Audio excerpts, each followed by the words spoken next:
first, if anyone wants to follow along up there, if they want to get on a Wi-Fi, the password is yes. And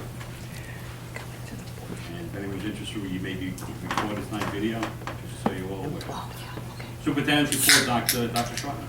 Thank you. I'd like to turn it over to Mr. Cangelosi to introduce our guest. Sure. I had the pleasure of, I guess about 2 months ago in December, of meeting Ms. Anna Giordano, who's the executive director and founder of Future Cycle, which is a nonprofit out of Westchester. We were working on a near zero waste program for the town of Mamaroneck, figuring out cost neutral ways to reduce their waste. And our paths crossed with Anna, and I thought it would be a great idea to have her come down here and make a presentation to the community about ways that she could possibly, her and organization could help Sayville do something similar. Thank you so much. So my name is Anna Giordano. I'm doing this for 4 years now, and my starting point was going into the lunchrooms of my children, and that is where it all started. So today we're going to talk about where the challenges are in schools when it comes to waste management and how we can address these challenges and why our programs are an important part to the solution. So this is lunch waste of just one school every day. And that is clearly a problem. And the problem is that the schools are using exclusively disposables in the lunchroom. And the kids are taught to just go and throw out your garbage. That is the language in the lunchroom, is go throw out your garbage. They're mindless about it. They walk up to the circular filing cabinet and just dump it, whatever is on their tray. There's no thought about it. And districts are spending a lot of money on waste management and on plastic bags and on the guys that do nothing but during lunch hour to bring out 20, 30 bags within an hour's worth of time.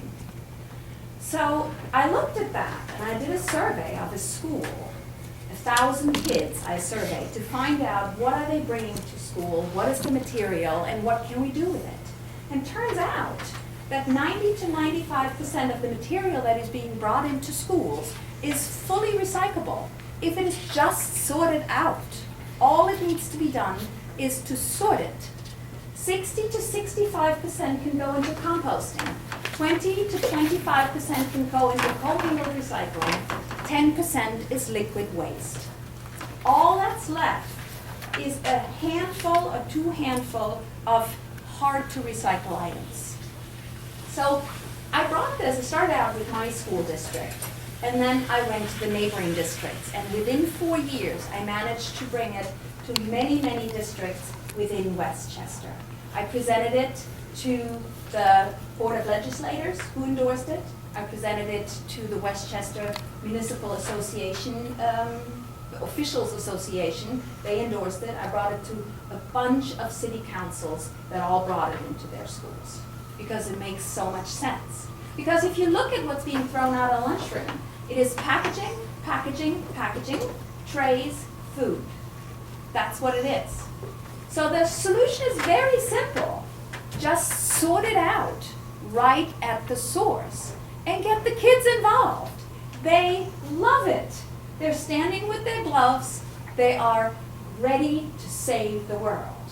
So we combined this with a 10-day program where we're incorporating curriculum into the kids, helping us to do a waste audit, a waste analysis, and then help us to source separate and do an analysis of the sources that we're separating. So every day, I have my kids during this 2-week period, which is the startup period for this program, I have my kids do a 5-minute class portion, the teachers are doing that, which contains a video and then STEM questions pertaining to this particular topic. And it starts out with, where is away? That's the first day. The second day is, what is recycling? Third day is, how's a plastic bottle made? The fourth day is, what is aluminum foil? So all of these kind of things that the kids have constantly in their hand, and they are considered disposable, and they're being taught to just throw it away because it is more convenient.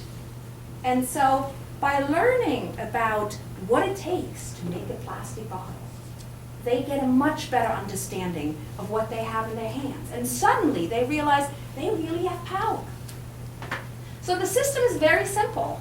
The students are asked to empty their leftover liquids into a bucket, and then they sort the container into either juice pouch, milk carton, or a hard plastic bottle or cans. Usually in elementary school, we do not see cans. We see mainly water bottles, milk cartons, juice boxes, or juice pouches. After that, they sort any remaining plastic from their tray into commingled. They dump all their food, napkins, brown bags, paper, straw wrappers into compost, and they stack their trays. So, liquid is a big, big factor because a lot of the kids do not finish what they are being given. So a school of 600 students will generate about 10 gallons of excess fluid. That's 15,000 pounds a year of one school. That right now we're putting as part of garbage into big black garbage bags. They're being carried to a container, they leak out, and we're bringing them to be burned. Rather than emptying that and putting it down the drain. The wastewater treatment plants love the carbohydrates that go down the sink. Sorting the drink cartons is really, really easy because the kids tend to bring always the same stuff. They will learn very quickly where to put what. Commingled and milk cartons go to your single stream facility in Brookhaven. Juice pouches, it could go there, it doesn't go there yet, but it could go there. We're isolated, though. What kind of idea? But you're being serviced by Progressive Waste Management, and they will be sending it to Brookhaven. So juice pouches can go to a company called TerraCycle, and I encourage you to look at the website of TerraCycle. It's a fabulous company that upcycles materials to something like file folders, lunch bags, shopping bags. They're using the brand recognition of these materials, and they're making out of juice boxes or juice pouches, they're making folders. It's really, really cool. Leftover food and napkins, 60 to 65% of the waste by weight is compostable. A school of 600 students produces about 150 pounds of food waste every day, especially schools that have a choice through a food service provider. I did some research, and at this point, there is no food waste composting site on the island. However, there is one site that is in its permitting process, and I just talked to them today.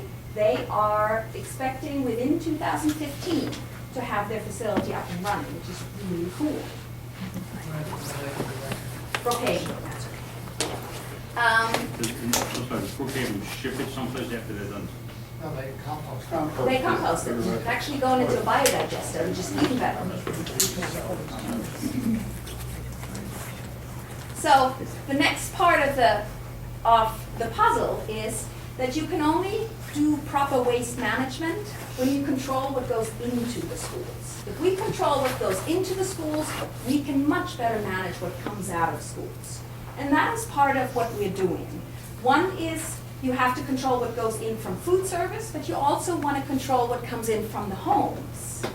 And what comes in from the homes is really a teaching factor. If you teach the children that they have a role in saving this earth through material, they will tell their parents. And we've done waste-free weeks and waste-free programs where we were at the end of the week completely and utterly waste-free, because that's the only way parents will learn, is if their kids will come home and say, Mom, I have to put this into a little Tupperware container. That's the only way they learn. But it's hard to do, and it takes playing together. So that's the one aspect. You want to deal with the materials that come from home, but you also want to deal with the materials that are being offered at school. And because schools tend to use the cheapest, they tend to use styrofoam trays, and I believe you guys are using styrofoam trays.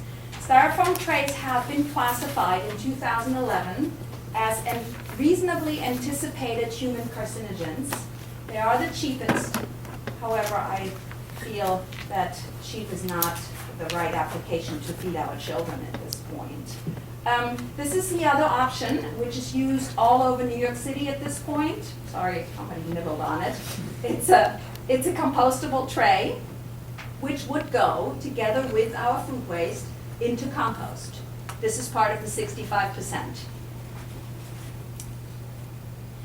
So, once it's all sorted out, all the packaging material, all the trays, all the food, all the liquid, what's really left as trash? It's really very, very little. It's straws, it's single-use yogurt, these yogurt strips, have you seen them? These ketchup pouches, and very soiled plastic bags or chip bags, or the single-serve plastic wrapped food that comes from home. But again, that's what we're working on with parents to get rid of. So by working with parents and working with food service, we can much better control what goes into our schools, and then we can sort out better what comes out. So the impact of source separation, that pile I showed you in the beginning, 25 bags of trash become one of these rollable toters per day. So the food waste of 600 to 1,000 kids can fit into one of those toters with the trays on top of it. 2 bags of commingled, 2 bags of milk cartons, and a quarter bag of soft plastic trash that we can't recycle. That's it. And we implemented share baskets so that all the untouched food can be donated rather than going in the trash. And it is quite a bit. Just today I was in a lunchroom and we sorted out from 300 children, we sorted out untouched food of 3 copy paper boxes, 81 oranges, 97 vegetables, 41 fruit cups were untouched out of a school from 300 children. So it is enormous. And so we have found partners of agencies all over that will be happy to take this. And there's legislation in place that holds the schools harmless and that supports food donations. So how do we do it? It's really it's not a one-fits-all kind of program. It is something where we go into the schools and look at each individual school. Every lunchroom is different, every operation is different. You deal differently with elementary schools versus middle schools. So we do training with staff, with the lunchroom staff, with the custodial staff. We supply the teachers with the curriculum that they then would give to the children. We would look for the principal to give us a group of children to champion this. It's sometimes the 5th graders in our elementary school, it's the 6th graders in the middle school usually, and those would be my champion students that I would carry through the process of helping me do a waste audit and a waste analysis and have them the ones carry this program. They're kids, they will do great, but we need the adults on board too, and that's where the training for the custodial staff and the lunchroom staff comes in. We provide the signage and the communication for it. We learned that signage is the biggest factor of it failing or being successful. Because what you see is often you have a blue bin somewhere. Blue bin is not necessarily this big clear sign of what goes in it. So you will have some buildings saying blue bin is for paper, some building blue bin is for commingled, and you'll have that mixed, and then you add a custodian that thinks the second you have a banana peel in your commingled, it is all contaminated, it has to go in the trash. It means that we have no material going out into the recycling. So through training of the staff, for them to understand that they're the last boots on the ground to make this happen, and it is not much more work, it's actually not more work for them. And I can show you a little news clip that was just done by us, done about us, and a custodian was interviewed. And they were all like, is this gonna be more work and it's different? But they all said, I am amazed as to how little trash there is and that it is really not more work. So we provide the signage, the communication, and we provide the continued maintenance of this program. So we do that by finding an internal champion who's gonna do the internal school part, and we help from the outside. We come on a regular basis. Consider it like a weight loss program where you know once a month you have to go and step on the scale somewhere. You're much more motivated when you know that once a month you have to step on the scale than if you are suddenly being left alone. So we provide a maintenance program. And that maintenance program we usually use to bring other programs on board because there's much, much more that can be done. This lunchroom is really just the beginning. So this curriculum is 5 to 10 minutes. Teachers can do much more with it, but we limited what we supply to them that can be done in 5 minutes, but they can play with that much more. So when we come for maintenance, we usually see if buildings are interested in doing more. Once they have composting in their lunchrooms, they are often interested to do an educational composting program outside. Some schools have school gardens and may want to do that. Some just want to have the science around a composter, and they'll have 1 or 2 little backyard composters to show the kids how it's done. So there's one school in my neighboring town that actually manages to do on-site composting nearly as a waste management solution. I don't expect schools to do on-site composting as a waste management solution, but as an educational component, and I would help you through that process.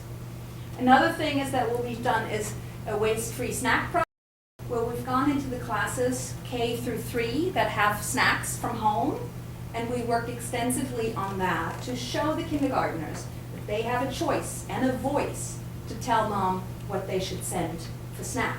And it was quite something, because we saw all these chip bags and all these Dorito things and cookies for snack, and I went around with the principal, and she kind of talked to the children and asked them, do you think chip bags are healthy or banana? Every arm went up and said banana. And she said, yes, and I want you to learn, and it's your nourishment. I mean, she did a wonderful spiel. The very next day, we had 25 bananas and not a single chip bag. And that was just glorious. And this school is still today completely waste-free for snack time, which means we have no more plastic bags in our garbage cans. We have no more organic food waste in our garbage cans in the classroom, which means we have no more rodents in our classroom. It is quite something. And the best part about it was we did a 2-week preparation for that, where we did classes and we did weighing and sent documentation home to the parents. And we had set a date at which point we would send the uneaten sandwich home. That they would not be allowed to put it in the garbage anymore, it would go home.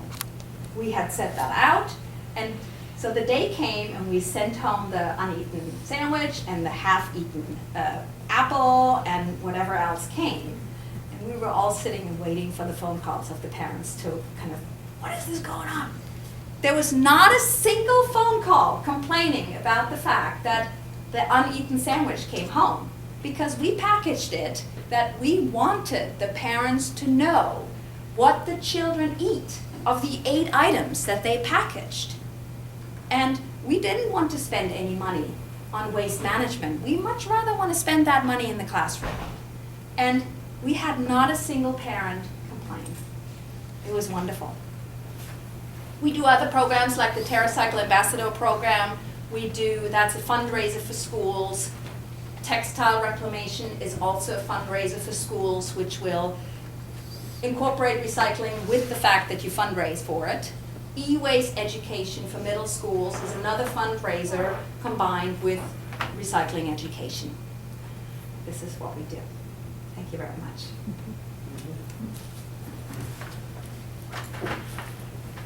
What is normally the first step we would need to take if we want to get you involved? Usually the elementary schools? We can do all schools at the same time. Doesn't have to be the elementary schools. if we start with the elementary school, we have to start the middle schools the next year so that our fifth graders will come into the middle school Right. that do the same thing. But I have started whole districts at the same time. I usually, like, not do it all in the same day. I start one school, then the next one, Right. to kind of build pressure. Because I realize, I mean, people are very competitive. You will very quickly see if you have one school doing this, and all the parents will say, this is wonderful, another school will immediately say, and why aren't we doing this? So I'm hoping to build on the competitiveness among parents and get the buy-in more and more. And what would be I the, just- oh, I'm sorry. I just want to say, I mean, I think everybody in this room already says we should do more, and we're always waiting for somebody to do it for us. And I want, you know, thank you for putting this together, because it's really a common sense approach. Mhm. And, you know, I guess my question also, are the cost issues up front? You know, and how long does it take for that to pay back? Do you have any data on that? Sure, I have all the data on that. I did a lot of research into your waste management cost, as much as I could from the outside. And what I gathered is that you're spending $58,000 in waste management for your 6 buildings. So I talked to your waste management account person, and he assured me that if you guys did source separation to the extent that I'm presenting, that there will be a significant reduction in your waste management cost. He didn't put a number on it, because clearly he couldn't. But he said he will reduce. If we can manage, for example, if we get all our food out of the system, we don't have these loosely filled tray food liquid kind of bags anymore. We can get all our food in one toter. At that point, we close the toter, we lock it. There's no issue with a rodent, with raccoons, with squirrels. It's a locked environment. At that point, the food can sit there for a day or 2 or 3 because it's a locked environment. There's no rodent issue. Which means, by the time we take all this recycling and all the paper and all the food out of the system, we don't need daily pickup anymore. And you're paying for daily pickup. Daily pickup is appropriate if you have all this food in open containers. But you don't need it anymore once you sort it out. So at this point, because there is no commercial carter that does food waste pickup at this point, it would be sorted out and it would go into a toter and it would be picked up as trash at this point. Unless we want to do some sort of educational composting eventually. Not right now, but that could be something we can look at. Right now, I would suggest that we start with source separating and then feeding into your existing but not used channels. You're paying right now for recycling pickup, but it's not taking place. It's in your contract to have commingled pickup, but there is no commingle coming out of buildings. Your waste management company will supply you with containers for the sorted materials. There's no cost for you to buy extra containers. Right now you have big garbage containers. Some buildings have either 4-yard or 8-yard paper containers. You'll keep those. You'll just add a 2-yarder, maybe a 4-yarder for milk cartons and commingled. And that is even being given to you by your waste management company. So other than that we might need to buy a few additional bins for inside your buildings, and we have costs of printing labels, and my fee, which is $1,800 per building, and that will buy you 2 weeks of my time to do the entire program of teaching your staff, teaching your children, setting up the system, giving you the curriculum, helping to find the inner champion, like kind of working 2 weeks through all the kinks to kind of get it started. That would be $1,800 per building. You had said that there would be a routine There's a maintenance, yes. Maintenance. Maintenance is, what we do is we come once, maybe twice a month. I do an hourly wage of $50, which is nothing compared to the fact that I drive an hour 45 minutes here. So it's a monthly fee of $200 per building, which gives you about three hours or something of my time to kind of check things out, talk with people, decide on, okay, we're gonna have this big event, how we're gonna deal with this big event that's coming up, or we're gonna have this big ball game, how can we prepare for this big ball game. So there are lots of things of how we can use this. Do you have more success rolling it out, say, on the elementary level and then progressing to the middle school and high school? The elementary schools are, you will have kids loving it. In the middle school, they're too cool to love this. You will have much more, this is what you're gonna do, this is the program, get with the program kind of thing. There is always the issue that it needs to be adult supervised. They're kids. They will take their cues from the adults around. So if you have a custodian that kind of says, hey, I'm gonna help you, and this is great that you recycle, and this is fabulous, and it goes there, you did a good job, then you have kids that are excited about this. If you have a custodian who thinks everything is trash and couldn't care less where the kids put it, the kids will take the cues from that. So what I have done there are solutions to this. Either you can see if you have an aide already in the lunchroom that kind of likes this, and you ask her to be the champion. Or in middle schools, you often have teachers in the class, in the lunchrooms, or security staff. One person would then be the one to keep this under control, and it could be rotating. But it needs to be supervised. So it just needs, we need to find a setting of where an adult will take charge of it and get the kids energized. Have you also, at the elementary level, I know it's with the new federal nutrition standards, have you looked at plate waste and Yes. ways to Yes. possibly change that? Huge, we're working on that. We actually have the interim commissioner for NYS education, Beth Berlin. She has just been contacted by us in Westchester, because in Westchester now the BOL has adopted this. And so Westchester addressed the issue of food waste and the fact that kids are forced to take stuff that they don't want. You're more on the elementary level, because I think the secondary schools, the high schools. That's more, yes, it's more like an a la carte kind of thing. You have to put Yeah. protein, fruit, So it is something that is, I don't have a solution to it yet, but it is on our radar screen. The three Right. copy paper boxes I was telling you about, that was all bulk food. That was all fruits and vegetables. Which is so I saw that one photograph of that bin with chocolate melts in there and milks Exactly. and drinks, and I saw the fruits and the vegetables and the compost, and it even doesn't even get there. Not only will it save the district additional funds, but it will also limit your Yes. waste as Oh, well. absolutely. And I have two questions. Understanding that Westchester is a different animal than Suffolk County and each town is different. Mhm. Based on your analysis of Sayville to this point, do you think the program would be able to offset most of your costs over a period of time? I would think so. Yeah. Big time. Not only in your reduction of waste management carting fees, but in the reduction of your plastic bags. Plastic bags are $20 for 100. And if you look at how custodians use plastic bags, it's quite shocking to see how many are being used and how often these bags, even though there's only 3 items in it, the whole bag is taken out and a new one is being put in. All of these things I'm trying to address. Not all of it I'm successful in, because there is certain amount of pushback that you get from the custodial staff, because they've done it forever and plastic is all a good thing.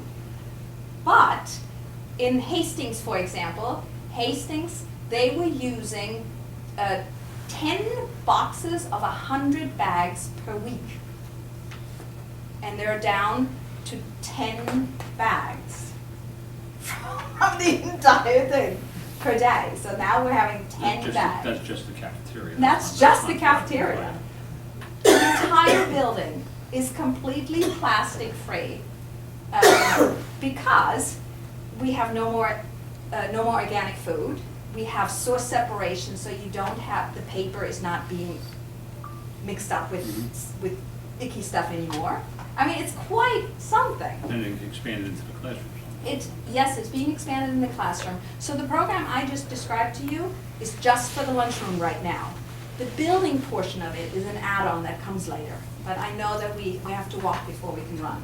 So the building portion is something that once we got the lunchroom done. Don't you also work on an 80-20 rule? I mean, like 80% of the waste probably comes from the cafeteria. Absolutely, So- very much so, yes. But it's also, you sensitize the kids in the lunchroom that they have a say-so. And suddenly you don't have this behavior anymore, which you have in classrooms. Because they realize there's a consequence to their material. And just let them go 2 years through this process, but after that it's automatic. So I definitely think that you will save money all over. Great. But- And, I'm sorry, would it be possible, or maybe do you have anything on paper as far as? I do. I took the liberty to just write it up.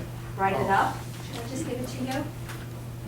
It outlines a little bit the different phases that we do. Thank you.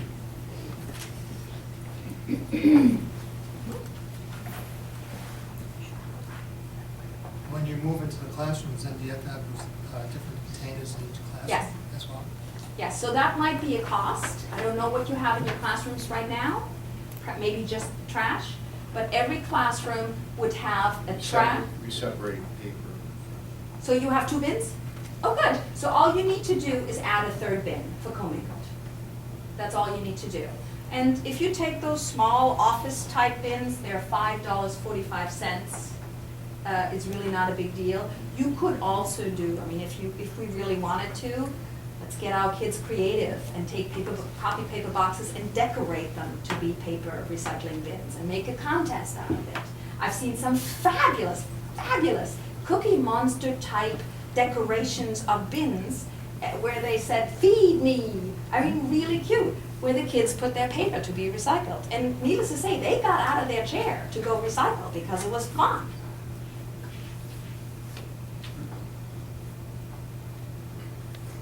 And Other then you questions? do eventually expand it into, I guess, with cardboard waste from custodians and. Oh, absolutely. Is So that part that of would be it? part of the building. That'd be tremendous cardboard. Yes. And that's something we do. Separate, and in our e-waste too, we separate, right? We have a separate container for cardboard. Right. Cardboard and paper. And our. So cardboard is usually the one thing that works out of schools, the one recycling stream that works. But didn't the federal regulations just change for electronic waste? You can't It's put now it- the You law. can't put it out in the waste garbage. stream now, it has to be separated. Absolutely, and we want to teach the kids. There is not a middle schooler out there that doesn't have a device. And they need to know what they're holding in their hands. And so that's my e-waste recycling program. It's a fundraiser combined with education.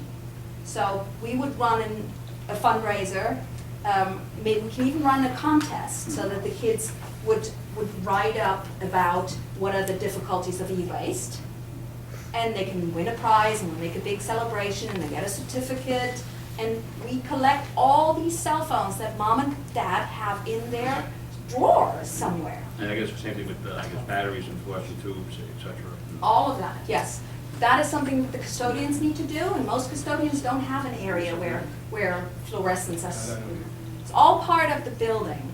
And what we would do is we would start with the lunchroom, and then we would gradually expand out. Sometimes we meet resistance, sometimes we get around the resistance, sometimes we don't.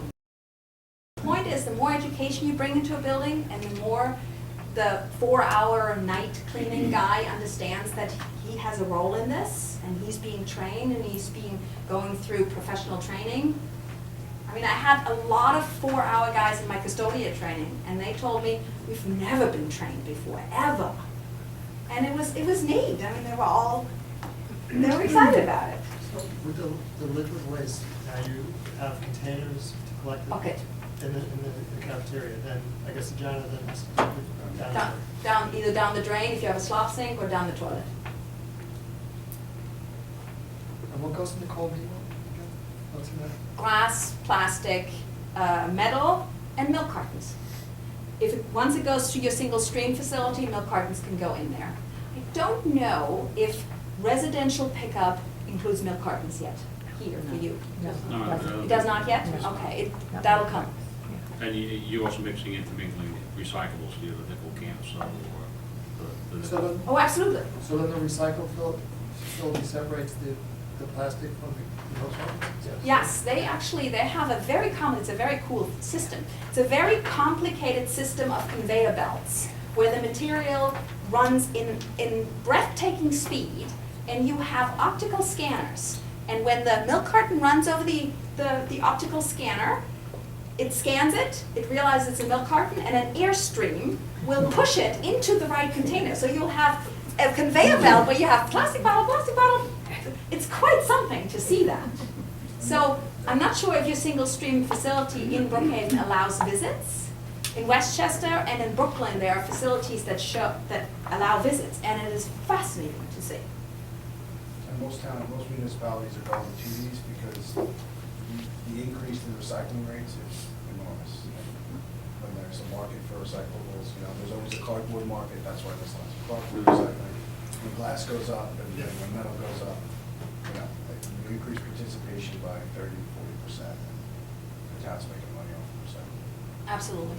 I want to share a fascinating statistics with you. So Westchester County produces 2,500 tons of garbage per day. 2,500. It costs $80 per ton. So that makes 195,000 tons, $1,000 per day to get rid of Westchester garbage. 195,000. 12% of the garbage is plastics. Plastics sorted out sell for $800 a ton. So the 12% of plastic in the garbage is 300 tons of garbage, of plastic.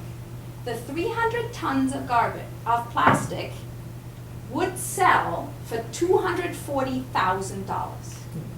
So we're spending $195,000 to burn $240,000. That's because it's all recycling, basically the home, not. That's because no businesses are recycling, no schools are recycling. There's a lot of misinformation out there that a lot of people still think it's only bottles and cans that are recyclable, but it's just as much your yogurt container, your cookie tray, your whatever, your can from your anything that is hard plastic, metal, or glass.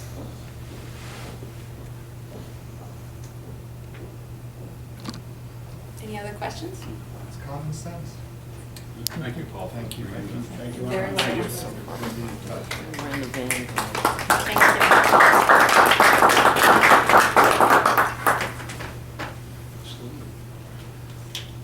Okay, I put capital projects in the budget. You'll see that later when Mr. Belmonte does the preliminary budget. There's $800,000 in capital projects for the 2015-16 school year. That money is for univents and spline ceiling. I guess there's been some chatter that air conditioning is part of that. It is not. Univents are just air circulators in the classroom, and they're required by law to have air circulators in the classroom. The ones we have are very old, very inefficient. These new ones would be more efficient, save money, and we could actually get parts for them if they break, which we can't do for the old ones that we have now. And spline ceiling, we need to replace the spline ceiling, so we have a plan to do that. Those are the two things in the capital projects piece that would go for that $800,000. Yeah, I have heard some discussion about the $800,000 being air conditioning. Not true. It's not true. Okay, budget overview, Mr. Beaumont. Thank you, Dr. Schreiner, Board of Education. This is probably the best budget that I ever had to present in the last in my last 29 years. Very happy to introduce this at this particular point in time. Today, we're going to just take a 10,000-foot view of the overall budget document. It was quite challenging getting this put together with all the snow days, the late openings, sick staff, Don't look at me. et cetera, et cetera. I wasn't here. But just quickly, I just wanted, besides the Thank you. electronic copy of the budget book, the board also got their binders today. Just quickly, to go through some of the things that are in the binder. We always put the special projects on the left-hand side in the cover, which we usually go through when we get to the buildings and grounds section. In the budget informational section, the first section of the budget book, the board has the calendar, and there's also a copy of the controller's fiscal stress report card for the 2014 year.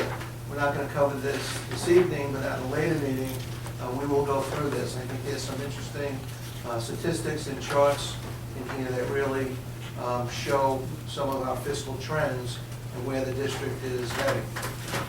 The second section shows your summaries that we usually provide the board by the major categories, as well as section 3, which provides you the detailed budget. And this year, as the board had requested, we changed the format of this document a little bit, and we have added some columns to the right-hand side that provide some actual data. So this way the board will not have to work with separate reports, and hopefully this would be more helpful as we go through the budget process. And the rest of the sections are basically the revenue section and the property tax cap, and the other sections come later on as we go through the budget process. So having said that, and basically what we're going to do this evening is we're going to take an overview look of the expenditure side of the budget, the revenue side of the budget, and the infamous 2% property tax cap levy formula. Okay, starting out, the first question that everybody always asks when we present the budget, is this a complete budget? And the answer is yes. This budget contains all staffing and program levels from the current school year that we have rolled over. It does include a couple of other additions, and we'll talk about them later on. There's new provisions provided to meet the CR Part 154 regulations for ELL, formerly ESL, which It's actually ENL now, so. it's ENL. It changed You're already one for behind. ENL. Changes on a daily basis. Okay, and more importantly, what this budget presents to us this year is the opportunity to capture the savings that we have in health insurance from the switch of our health plan, as well as the tremendous reduction in the teacher's retirement rate. The teacher's retirement rate went down from about 17.5% down to about 13.26%, which is a very, very significant decrease. And as a result of that, this is the first year that we're able to bring draft one of the budget in at almost $1 million budget reduction. At a later date, John, can we get a little bit more detail on the CR Part 154 in that? Oh, yeah. Yes. Oh, yes. Some of the I will questions, present on it. there's a lot of different changes that happen that Yes. mandates You will that. get plenty. Yes. Okay. Okay, I also wanted you to just clarify, with the medical plan, because there's also rumors out there like why we didn't do it sooner. And I believe you explained to us last year that the trend of the two different medical plans, one was more expensive, one was cheaper, and then only in the last year or so they. Yeah, we actually, and that was something that I covered at the efficiency committee meeting when I did a presentation. There was a lot of questions on that as well. And basically, every year we monitored that very closely. The self-insured plan that we belong to, we tried to structure it as close to the Empire plan as possible. And we've always monitored that. And there were years where the Empire Plan was more than the Suffolk Schools Health Plan, and there were years that the Suffolk Schools Plan was more than the Empire Plan. Specifically, the two plans were on two different fiscal years. The Empire Plan is on a calendar year from January to December, and our health plan was on a fiscal year from July through June. So, you know, as we were enjoying one rate from the beginning of July, then the Empire Plan would come along in January, and they would increase their rate, and they would jump up above our rate. But where we were last year, it was an opportunity that there was a large gap between the two plans. And there was an opportunity to grab a savings.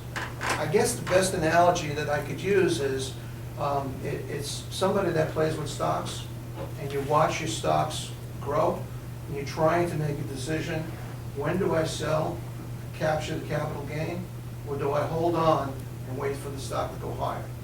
So what we did, because of the financial situation that we were in last year, we thought it was prudent to take advantage of that opportunity and that savings that was there to help us preserve the instructional programs.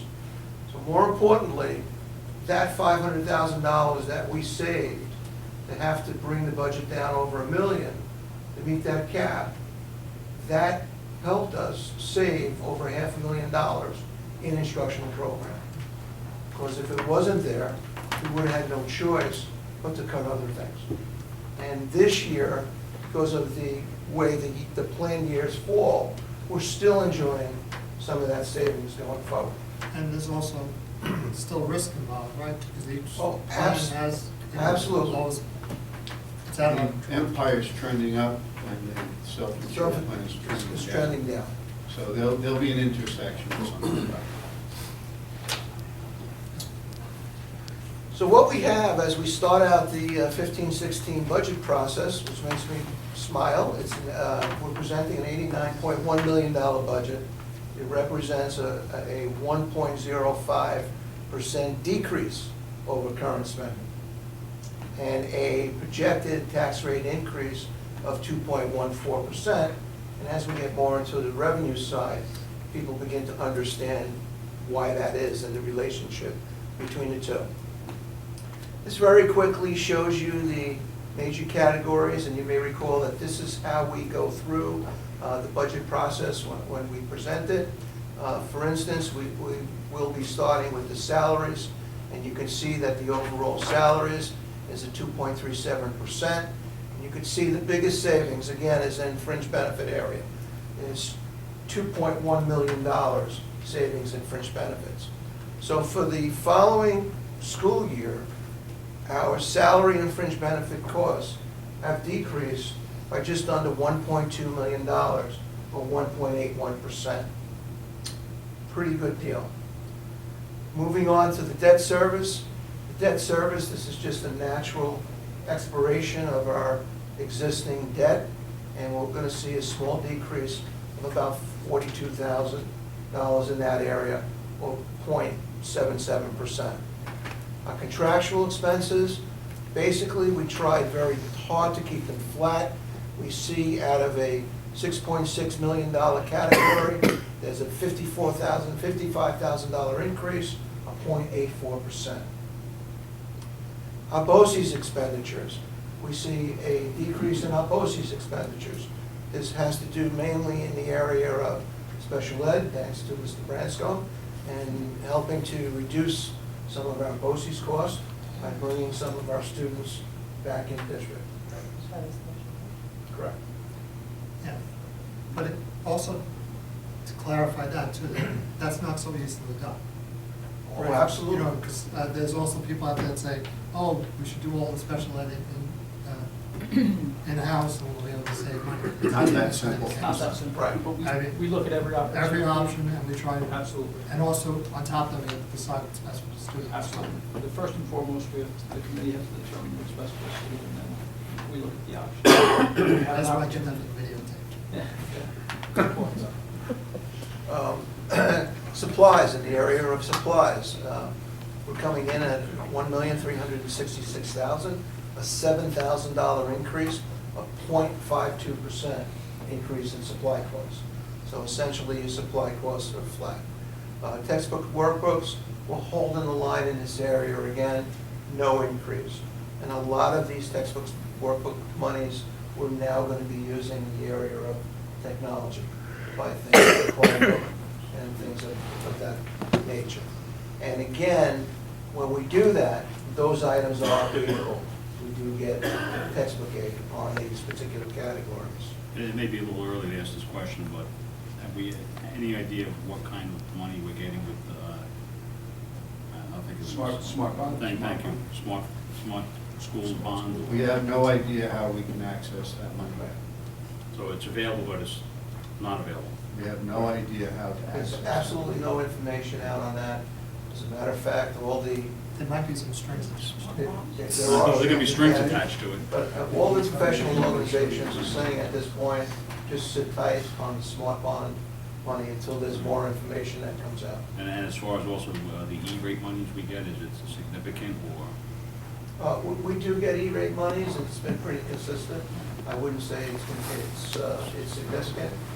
It's, between the $75,000 and $100,000 range. Moving on to transportation costs. Transportation costs, as you know, we usually go by the May 31st CPI. At this point, we are projecting a 2% increase in our transportation costs. So that's what we basically. You do recall that the CPI came in for the tax cap in December at 1.62%. So we figured that 2% might be a good figure to go in with the budget. Transfer to capital fund. You'll see that we've gone up from 500,000 to 800,000, and this is what we talked about. That was an extension from the bond committee. This is the univents that we have taken out of the bond proposal to put into the budget to promote a 5-year plan. That for the next 5 years, we will budget $800,000 in the capital line to replace and refurbish all the univents throughout the district. Because they're as old as the buildings. They are as old as the building. There are some univents that we cannot even get parts for. When they do break down, the parts have to be custom made, the shafts have to be custom made, motors and so on and so forth. So And it's not a matter of just swapping them out, right? Because they're all different sizes now. absolutely. It's not only the different sizes, but how they're built into the wall.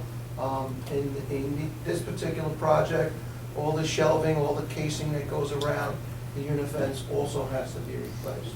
So this is a pretty comprehensive project. And clearly, it's not going to be easy to do $800,000 worth of univents within the school year. Keep in mind that we're putting this money here.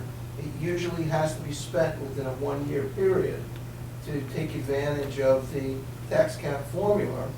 However, when you think about it, our window of opportunity is really during the summer months. We can't be in the classroom changing a univent as the class is going on. So you're working after hours, you're working during the summer. I have already started the coordination with the architect and the drafting of the plans and the specs on this so we can expedite it in anticipation of getting things up at SED and facilities management. No problem. And Facilities, And knew you would see some energy efficiencies with them too. It had to be really oh, all of absolutely. us, so we'll see additional Absolutely. savings. Some of the issues that we're seeing now that's important to discuss with the board is just for informational purposes. Right now, facilities management has 3 architects and 3 engineers approving a backlog of about 800 projects up at SED. There's anywhere from a 24 to 28 week waiting period for projects. When you think about that almost 6-month lag and delay caused by SED, a lot of districts that have these type of projects on the planning table are not able to get them improved in time and then get them implemented and get the money spent. Therefore, it's pushing projects off into later years. it's costing districts more money in construction costs. The architects are estimating that every year that a construction project is pushed off, there's probably about a 3% escalation cost in construction.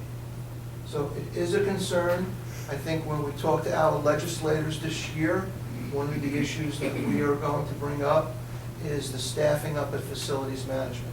Because when we talk about these small, what seem to be small capital projects, when you think about a potential $19.2 million bond project and what goes into that, you know, if you gotta wait 6 to 8 months for your roof to be approved at the middle school, it could be very, very problematic.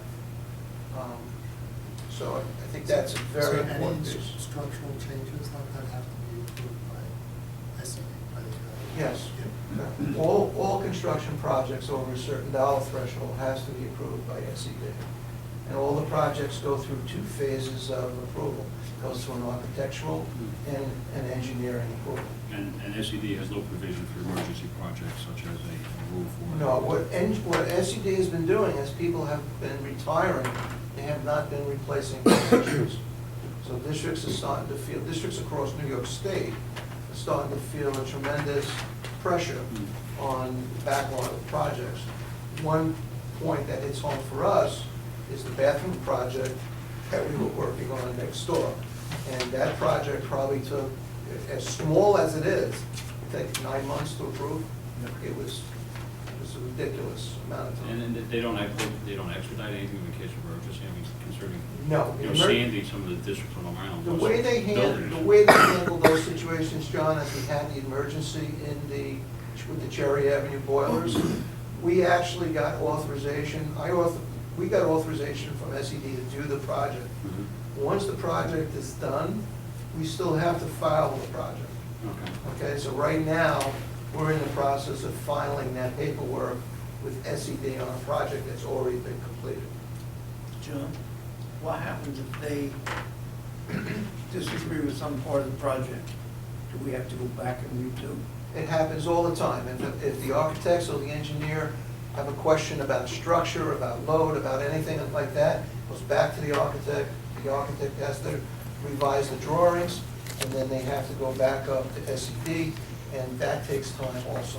So there's a whole process. It's not just, very rarely do you ever send the project up and get it approved on first look. If we do it first though, and then we supply the, information, and we have to go back to the architects, do they, how's this cost? We have to pay the architects more money, right? No, the architect's fee is flat. If they don't get it right 10 times, they gotta keep doing it until they get it right. The only downside for us is that it's the time piece that pushes us back. Hence the as far as important, getting the piggyback, project it's not this, the bond, the importance of getting an approval in 2015 for a bond that didn't take place until 2016-17. Well, Because it takes that long to get approved. The concern I have is that it's a middle school roof, so I think that's first and foremost what's everybody. After this brief, John, I have a tremendous concern. Okay. We share the same concern. Yes, we do. Oh, it's frozen solid. It's frozen solid, But but there is of course- water melting there is water melting under The the. problem is, snow gets under the water, melts, gets underneath the membrane, and Yeah. starts to cause some more problems. When it gets warm.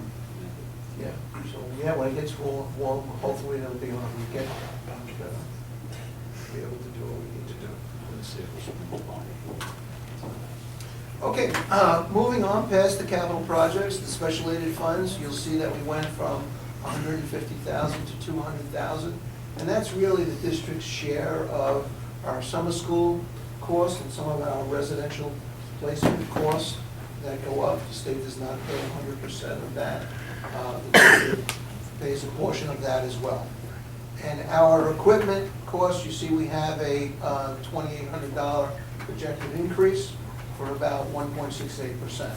So overall, draft one brings us from a $90,051,000 budget to an $89,100,000 budget, which is a $949,000 increase, or a minus 1 point decrease. Just want to make sure everyone was listening. Decrease. Decrease, let's hold on to that decrease. Decrease when you. Right, and that brings us a minus 1.05%. Great place to be. The revenue side, not so great at this point. Everyone's been following what's been happening with the governor and the executive budget this year. It's unfortunate that their state aid numbers are being held hostage for the governor's agenda. And it appears that we may not have state aid runs till on or about April 1st, when the governor decides to release it. The superintendent's shaking his head. He might have there. A lot of people are shaking their heads. You guys know more. I'll put it to this, what I think, what I think the Assembly and the Senate should put up their own bills, because if the governor refuses the governor, which is really what he's doing, the Assembly and the Senate should put their own on-house bills up with what they want their runs to be. So that's just my opinion. Yeah, and there's a tremendous amount of anxiety out there on the part of business officials at this point, as well as superintendents and school boards, is that, the state aid numbers that we use for the governor's run help us calculate the 2% cap formula.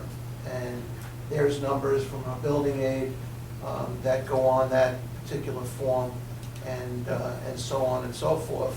And without that, we can only give it a best guess. So, by law, we have a requirement to file that calculation with the Office of the State Controller by March 1st. We will file that. We will give it our best shot. And just know that those numbers may change as state aid is finalized. But you did put your estimate in with what the governor said we may get, of $377 million of. Well, what we did here on the revenue for the state aid, I mean, this is the best guess at this point. We upped state aid about $187, almost $188,000. We brought it to $23.5. Is it a possibility that the aid may go up? Yes, I would rather take a conservative approach, as we have learned in the past. And one thing that I say at every single budget meeting, we never should take state aid to the wall. We should never take, because the numbers are constantly changing. And for the most part, they're constantly decreasing. They never seem to increase. Unless it's GEA, which is a set amount if they. They But decide again, to you're restore. basing your aid increase on just, I'm basing our aid in this based on this year's flat state aid. The entire Well, 2.7 but you- million in GEA is still. but you have an increase of $187,000. That is correct, because I'm assuming that's what our, slight increase is gonna be. And are you saying it's part of the $377 million? 1.7% The increase. 1%, Right, the 1% increase, correct, Yeah. which is part of the $377 million that the governor says he's gonna. Yes. correct. Not Not the, allowed. right, not the 4.8 million if he gets The everything he 4.8%. wants. 4.8. You're hedging a little bit from the 1% that they're Correct. recommending, because they also play games on what they base it on, saying that we didn't get 23 million last year, we only got But 22.9%. isn't part of that aid part of expense aid that we already spent, and just reimbursement for money that's already been Yes. spent, so that Yes. 187 is actually. Yeah, the 1% that the governor recommended an increase was only on the expenditure aid side. Right. So the things like transportation aid, BOCES aid, building aid, those type of things, expenditure-driven aids, Right. that are based on what you spend times an aid ratio, those are the only things that were adjusted in his bottom line. So it really, it's not an increase, it's a reimbursement of. It's just a, a small projection based Just on a- what we think. I mean, it's, my guess is that it may come in a little bit higher, but at this particular point, to start the budget process where we are, for draft one, I think it's a very conservative number. I would be uncomfortable with coming in with anything higher. I'm actually concerned with that number being. Oh, that's, too high, being yeah, what the I governor's was saying. pretty comfortable with putting it in as a, as a placeholder, at least for draft one. So, as we talk about, go through this budget process, the revenue side is really gonna be the wild card again this year, unfortunately. I think it's going to be somewhat of a fluid number, I certainly agree with that. It's gonna be changing up and down. The next area that you'll see a slight increase is in the area of pilot payments. And that again, you know that it goes up every year by 10% of a certain value. And we're seeing a slight increase there. We went through each of the other income revenue categories and kind of brought everything in line and where we think it's going to be. One of the largest increases you're going to see there is a decrease of $150,000, which is the Medicaid reimbursement for the SSEHP plan. Since we're no longer in that plan, we will not be getting any Medicaid reimbursement. The difference with the Empire plan is the Empire plan takes whatever Medicare reimbursements that they would get, and they use it to reduce the premiums. So the health insurance, the low health insurance premiums that we're enjoying on the expense side, the reimbursement cost is actually netted in there from Empire, and if that makes sense. The other big area that we will talk about is appropriated fund balance and our reserves. As you could see, that the first line appropriated fund balance, we reduced that to $2.3 million, $2,350,000, which is about a $1,789,000 reduction. We did that because we were applying a significant amount of reserves and funding recurring expenses. So as we begin to ratchet down our spending, what we need to do is we also need to ratchet down our use of reserves. We have to keep in mind that we're using these monies for recurring expenses, okay? And what we're seeing now is we're going through a slight course correction, and we're moving in the right direction. And correct me if I'm wrong, John, but I know we're allowed to keep 4% in that line, but we did not realize 4% last year. We were lower than that. Right.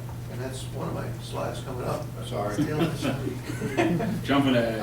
Okay, so basically where we are now with this, and the adjustment is we're at projected tax rate of 2.14% based on these revenue levels, okay? Going back to the fund balance, the 2 million is 2.3 million that you're using this year. How much of that is from routine costs, recurring costs? All of it. All of it. Okay. Keep in mind that last year we had a $2.8 million operating deficit, which means that our actual expenses exceeded our actual revenues by $2.8 million. So you're literally taking that out of your reserves and your fund balance to pay for your program costs. So that's where the long-range planning of the overall program is very, very important at this point in time. To make sure that as we go down the road, 3 or 4 years down the road, you don't end up in a situation where you say, okay, we no longer have the $850,000 to apply from reserves to fund our ERS expense, but we still have our ERS expense. Where do we get the money from? You gotta pay ERS, it's gotta come from the tax rate. So, okay, this is a very, I think it's a simple analysis of fund balance. Others may disagree, but it talks about our reserves. This does not talk about our unappropriated fund balance. It just talks about our reserves. Everybody wants to know what we're spending. So from the 13-14 year, when we started tracking it this way, you can see that we started out with total reserves of $16.5 million, and I'm not going to go through each of the categories. In the current 14-15 year, the monies that we have on the table is over $2,005,000, which is going to bring us down somewhere to around $14.4 million. And then for the 15-16 year, those items that we just saw on the revenue page, it's going to bring us down to about 12.9. So you can see the trend as we're using reserves. And you can see that we're reducing our reserves on average of about 12.2% a year, spending down. And that'll carry us through for a few years, but again, you still need to make the cost corrections on the expenditure side of the budget. Okay. These two next items on the bottom, again, the fund balance applied means what's the total amount of funds that are we using from our savings account to fund reoccurring expenses? For 15-16, it's 4.32%. For last year, it was just under 7%. We used a significant amount of reserves to fund our program costs. So we are bringing that down. It is moving in the right direction. The piece that Dr. Schardner was talking about is our unassigned fund balance. We're allowed to maintain an unassigned fund balance up to 4% of the current year budget. As of today, we have 3.51% of unappropriated fund balance remaining. And that goes hand in hand with the $2.8 million deficit that I just explained that we incurred last year. So as this area keeps going down, it undermines the fiscal stability of the school district. So when you start to see the Controller's Office fiscal stress calculation, you're going to see our percentages start to go up. Okay? If you end up with 3 years of operating deficits, your percentages are going to be way up there, and you're going to be right in the limelight of a district in severe fiscal distress, because it means that you're not budgeting properly because your expenses are outpacing your revenues. So and that's where that report in your budget book under the summary section, the governor's fiscal stress report. Where it changed. Yes, where it changed. So that'll be a report that we'll go over at another time. But these are just some of the indicators that, we watch very closely. Now, that other side, I'm sorry, Tom, the fund balance, we use fund balance to do that emergency work, correct? We used unappropriated fund balance, So yes. when we get the money, if we get the money back to a bond referendum, we would put that money back into. No, that money was, the unappropriated fund balance funded that project. That monies came out of the prospective bond project. We would never include it and restore it. To be clear. Okay? There's been several things that we've taken out of fund balance. We have that, we have 0.8 of a ELL teacher that we had to add, and other things. These two percentages, Sorry. can you explain just which figures make those percentages? Do you have them in the? I'm sorry, what was your question? These two percentages, the 4.32 and the 3.51. What are they? Yeah, if we go back to, Where the dollar amounts. if we go back to the revenue sheet, you'll see the bottom line of reserves is $3,847,000. That $3 million, if you take the percentage of that against the total budget of 89,101, you come up with the 4%. So what we're saying is, out of the total spending plan, we're using that $3,847,000, which represents that 4.32%. Now, last year, when you look at the column to the left, it was just under 7% because we had over $6 million that we were applying to bring us down to the cap. Okay? And then the other figure is based on? The other figure, the 3.51% in unappropriated, is always based on the percentage of the voter-approved budget. So if we take the current budget of the 89,101 and times it by 4%, that's the maximum that we can have in unappropriated fund balance.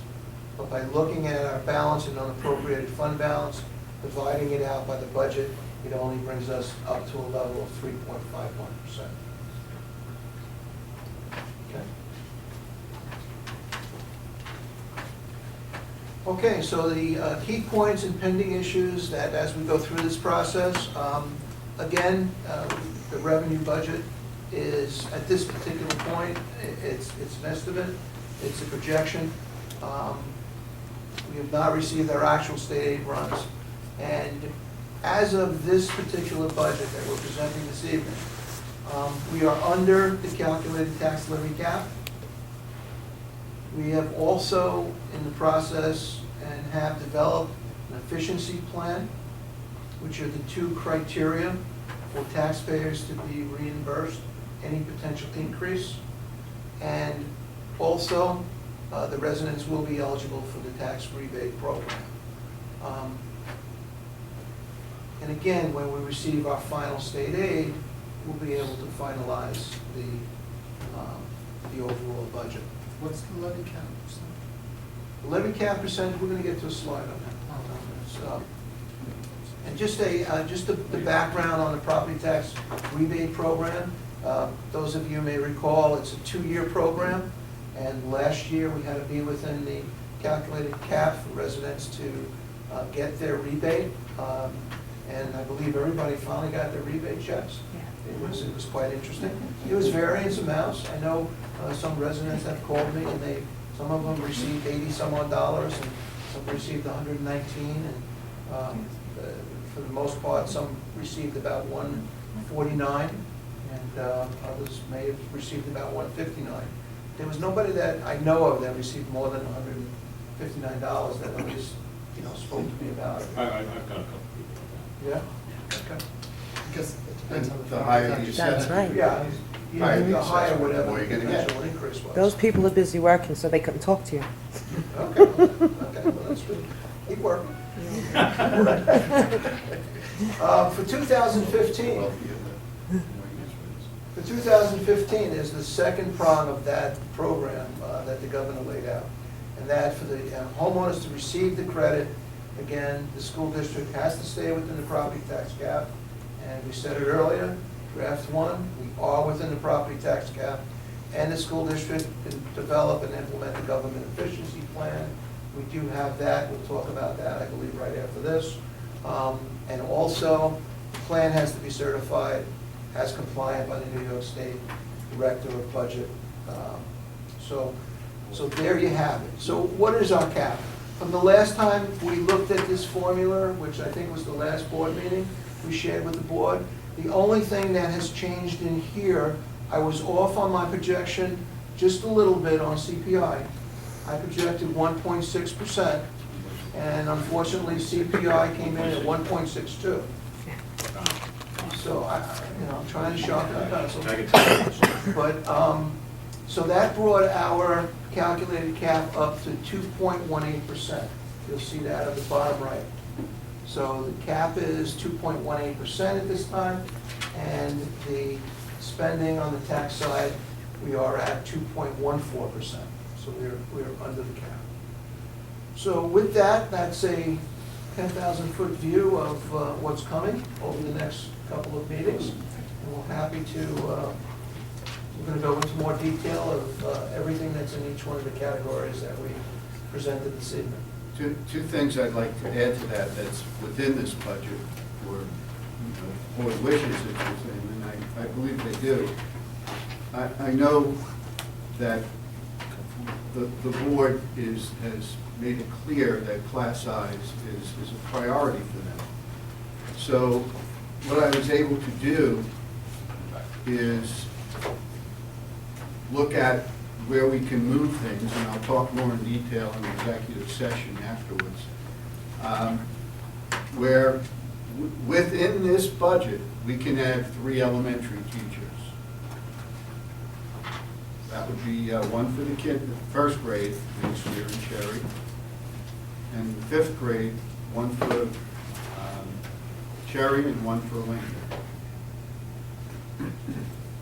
Say that again? In first grade, well, it's the kindergarten, it will be first grade next year. And then 2 in 5th grade. One for Cherry, one for Lincoln. Within, again, this tax cap with no more revenue than basically a flat revenue. So, it's making some choices. But but I think they're very doable choices. Also, I think it's important over the next few board meetings to, if in fact we do get some of the GEA back, what should we do in terms of replacing what was cut last year and/or new items that have been mentioned? For instance, assistant high school coaches is about $100,000. Curriculum council is about $35,000. Summer school, So what's the second question? $35,000. I can email you this. Yeah. Summer school, we already have a plan in place through online courses or BOCES, so I wouldn't recommend putting that back. We'll have other ways to take care of that. New items that have been mentioned, the last couple board meetings, fencing, which was about $26,000 as long as we used the coaches that presented. We didn't want to use those coaches, and be double that because they were going to donate equipment. That wasn't. Well, that I said first. That's stuff that was already taken away to be replaced. This is now past that in additions. And the full-time library media specialists in all 3 elementary buildings. Those are the 2 things that have come up that would be additions.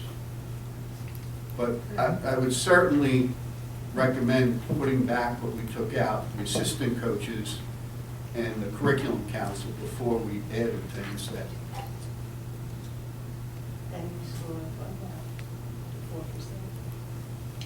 And restore our fund balance. Now you Yes. said that's restoration of GEA. What are you talking, full restoration? No. Hey, listen. Full restoration is $2.7 million. It's just a We'll sugar throw a plums, I'm sorry, party. but that's okay. I'll be happy with half restoration. I'm guessing, my guess is they're gonna somehow give us full restoration of GEA, but they're no longer the state aids. Yeah. In the end. Well, they'll look at the foundation formulas and which one or the other, but you know, Yes. we'll see how it goes. I mean, that's. But, at least if we have priorities, because another thing the governor has said is he's not vested in having this done by April 1st. If it takes longer, he doesn't care. So, And it'll be the first time, how many years before he doesn't have an on-time? 4 years. 4 years on-time budget, so. but he wants what he wants, and he's not going to budge. So, that's just my addition to the budget. And, So I guess if any board member has any, I've spoken to you about this a couple of times, about the guidance at the middle school. Again, it's a personnel issue. I will be more than happy to talk to the board in executive session after the meeting with particulars on a plan for that. But I do have a plan for that.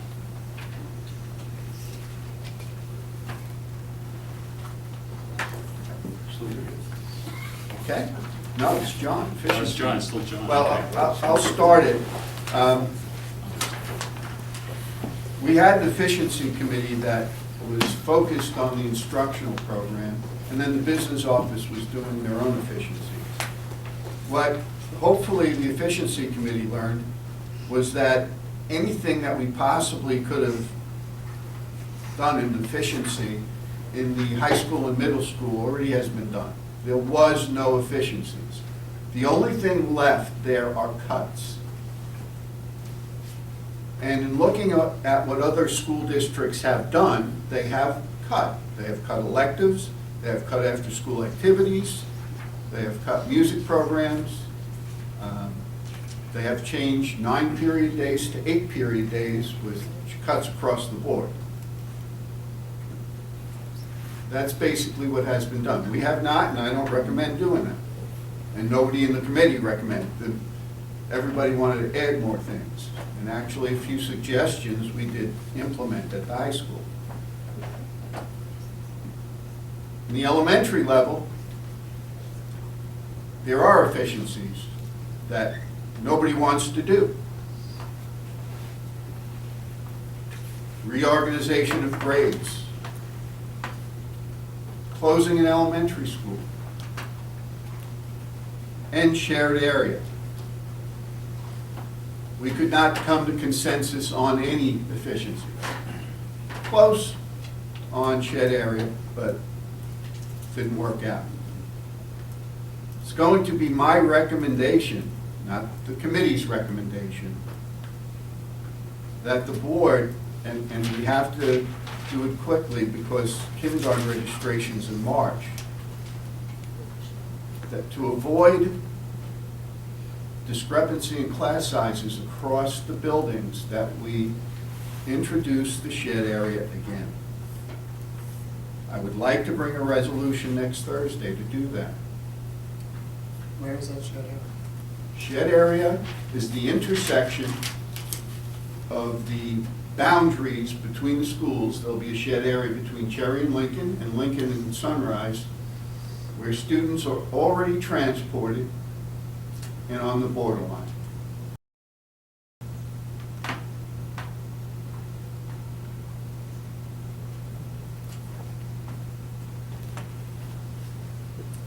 And if you'd like to talk further on that later, that's good. I would like to see some numbers of students affecting and have some- It would affect as many students as we needed to affect to get balance. You're only gonna do it for incoming kindergartners, and they're the oldest, so you don't have, a tremendous population. I understand to get the balance, but what's that balance of students? How many students will it take to make it balance? We don't 5, know. 10? That's dependent different on every year. Registration. But Different every as we year. look at it now, is there a way to find out how many? It depends whether the board wants to go with 9 sections or 8 sections. It depends where the registrants are every year. I mean, I think it's hard to make a decision without knowing how many students it's going to affect. If we were to do it with the current grade levels, like I think our current grade 4, had we done this, had these numbers been the numbers in kindergarten, it would have affected 6 students. But like Dr. Sharma said, they have to be the oldest, they have to meet the criteria that the board. Yeah, we're not gonna separate families. It'd have to be either a new family with older children or kindergarten. And then those are the details I would like to know before I can make a decision based What on. were the shared areas before that? Was it a different area? Shed area was defined as the population of the closed Green Avenue Elementary School. So that area was the shed area. I don't think we ever tested to see how many kids in shared. It The shared changes area was- every year. We had shared area for 30 years. Changes every year. It worked well. No, Well, not for those families, they didn't. There were 2 members of the efficiency committee that were children of the shed area and had absolutely no problem.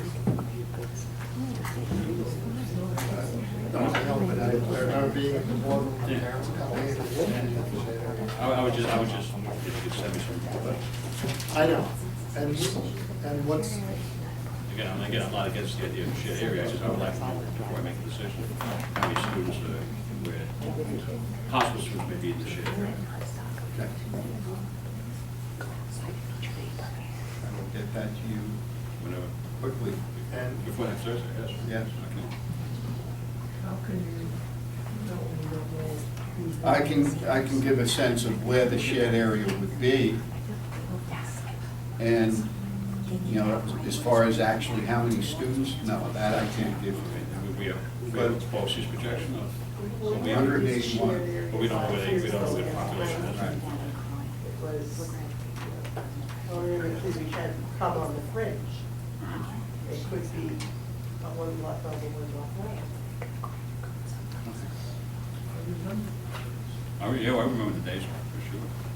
I was a shared area too, where I grew up, the last house in the corner of the block they had, the only because I attended as a first kindergarten and first grader, we were busing over the other side of the district. but it was district similar size to this, we all came back together in high school. We were terribly strong. Still play with our neighbors.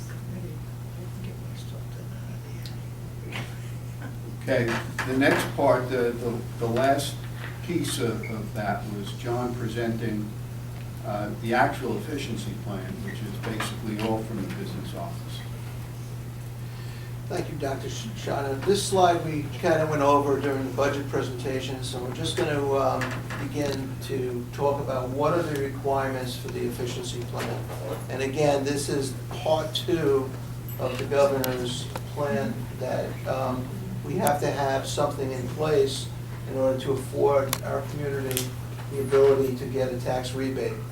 And essentially, the efficiency plan has to include a savings of at least 1% on the tax levy of an individual school or of a collective group.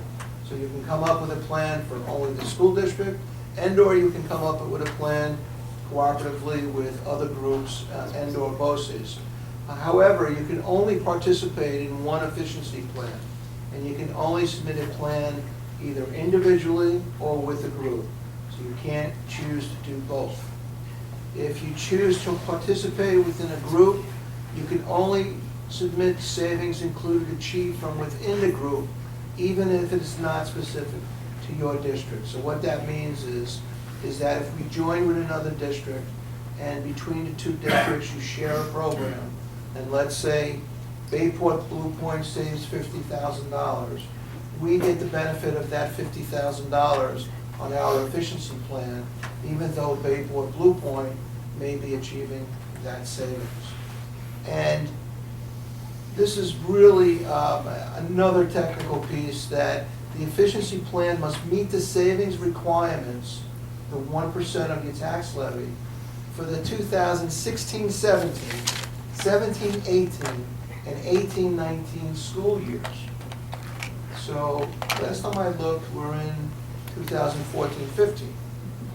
So looking forward, when you're projecting your savings, it's quite a ways out. That really the hook on this thing is you have to project savings out to the year 2018-19. Don't ask me why, but that's the legislation.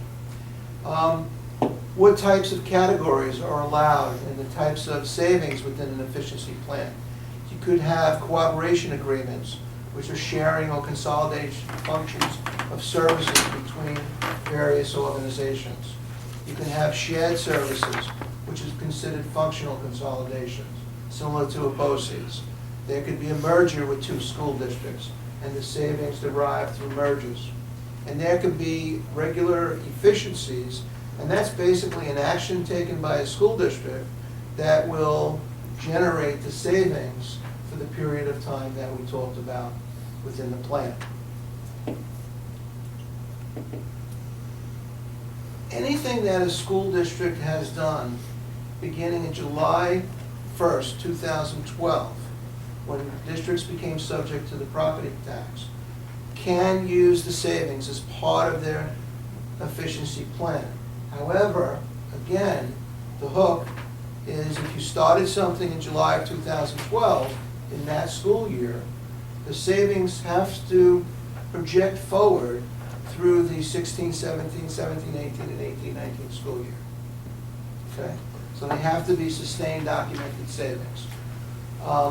Another requirement of this plan, the superintendent must sign in blood that under the best efforts of the school district that we met the requirements of the plan, and the school business official, myself, I have to also slice my hand and sign in blood that, to the best of my professional opinion, that we've met the savings and the requirements of the plan as well. And then this plan gets submitted to the budget director of the state, and they have to give it their blessing before, I guess, the residents are able to receive their rebate on any potential savings. So what does that mean for Sayville? On the left-hand side of the chart, very simply, our 14-15 tax levy is $57.9 million. 1% of that is $579,000. So basically, if we were to file a plan on our own, we would have to come up in each one of those years, 16, 17, 17, 18, 18, 19, that 579,000. If you decide to do a group plan, which is on the right-hand side of this chart, what happens is the 1% savings is calculated by the tax levy of each organization. So for instance, if we decide to partner with, and I don't mean to be picking on Bayport Blue Point, but they happen to be the closest to us, we would take our tax levy, they would take their tax levy, we would add the two together, and we would take 1%. And for the group plan, that would be our total projected 1% savings needed to achieve the requirements in the efficiency plan. Okay, so where are we with all this? This is probably very difficult to see on the chart, maybe a little bit.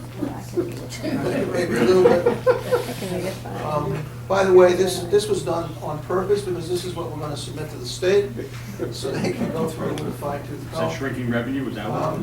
Yeah, diminishing revenue. Diminishing returns. So basically, what we laid out here, over the period of years, we worked on various items, and I'll go through each one of the areas since it's very difficult to read, and I have to have a chart because I can't even read it on my computer. The first item that we have listed is the energy performance contract that we did with Johnson Controls. And basically, our first measurement year period is December 2012 through November 2013. And those of you may recall this energy performance contract provided the district with a total guaranteed savings of $9.9 million over a period of 18 years. So having said that, there are documented guaranteed savings in the 16, 17, 17, 18, and 18, 19 school year of $477,000, $492,000, and $506,000 respectively. So that's one aspect of the plan that we included. We contract all of our regular transportation and our summer school transportation through Suffolk Trans. Just one question. Yes, ma'am. So even though we started that program back in 2012, we don't get any credit for the years that we No. started? Only for the years? Only the year savings for those 3 years. Now, clearly, We did it after if that. they were to extend this, we have savings that go out 18 years. So we would be able, we have documented savings for each one of those years as well. The second item, as we started to talk about, is the transportation costs with Suffolk Trans. In our contracts, we have a provision to have shared transportation. And currently, we share transportation with Islip, Bayport, Central Islip, East Islip, and Hop Harbor. And over the last several years, we've been enjoying documented savings in the area of just under $500,000 in transportation costs. And when I say documented savings, if you were to pick up one of our transportation bills for the month, you will see the transportation costs and you will see sharing credits, which represents the discount from sharing rides with other school districts. So in the 16-17 school year, we're anticipating about $484,000 in shared credits. In the 17-18 school year, we're anticipating about $495,000.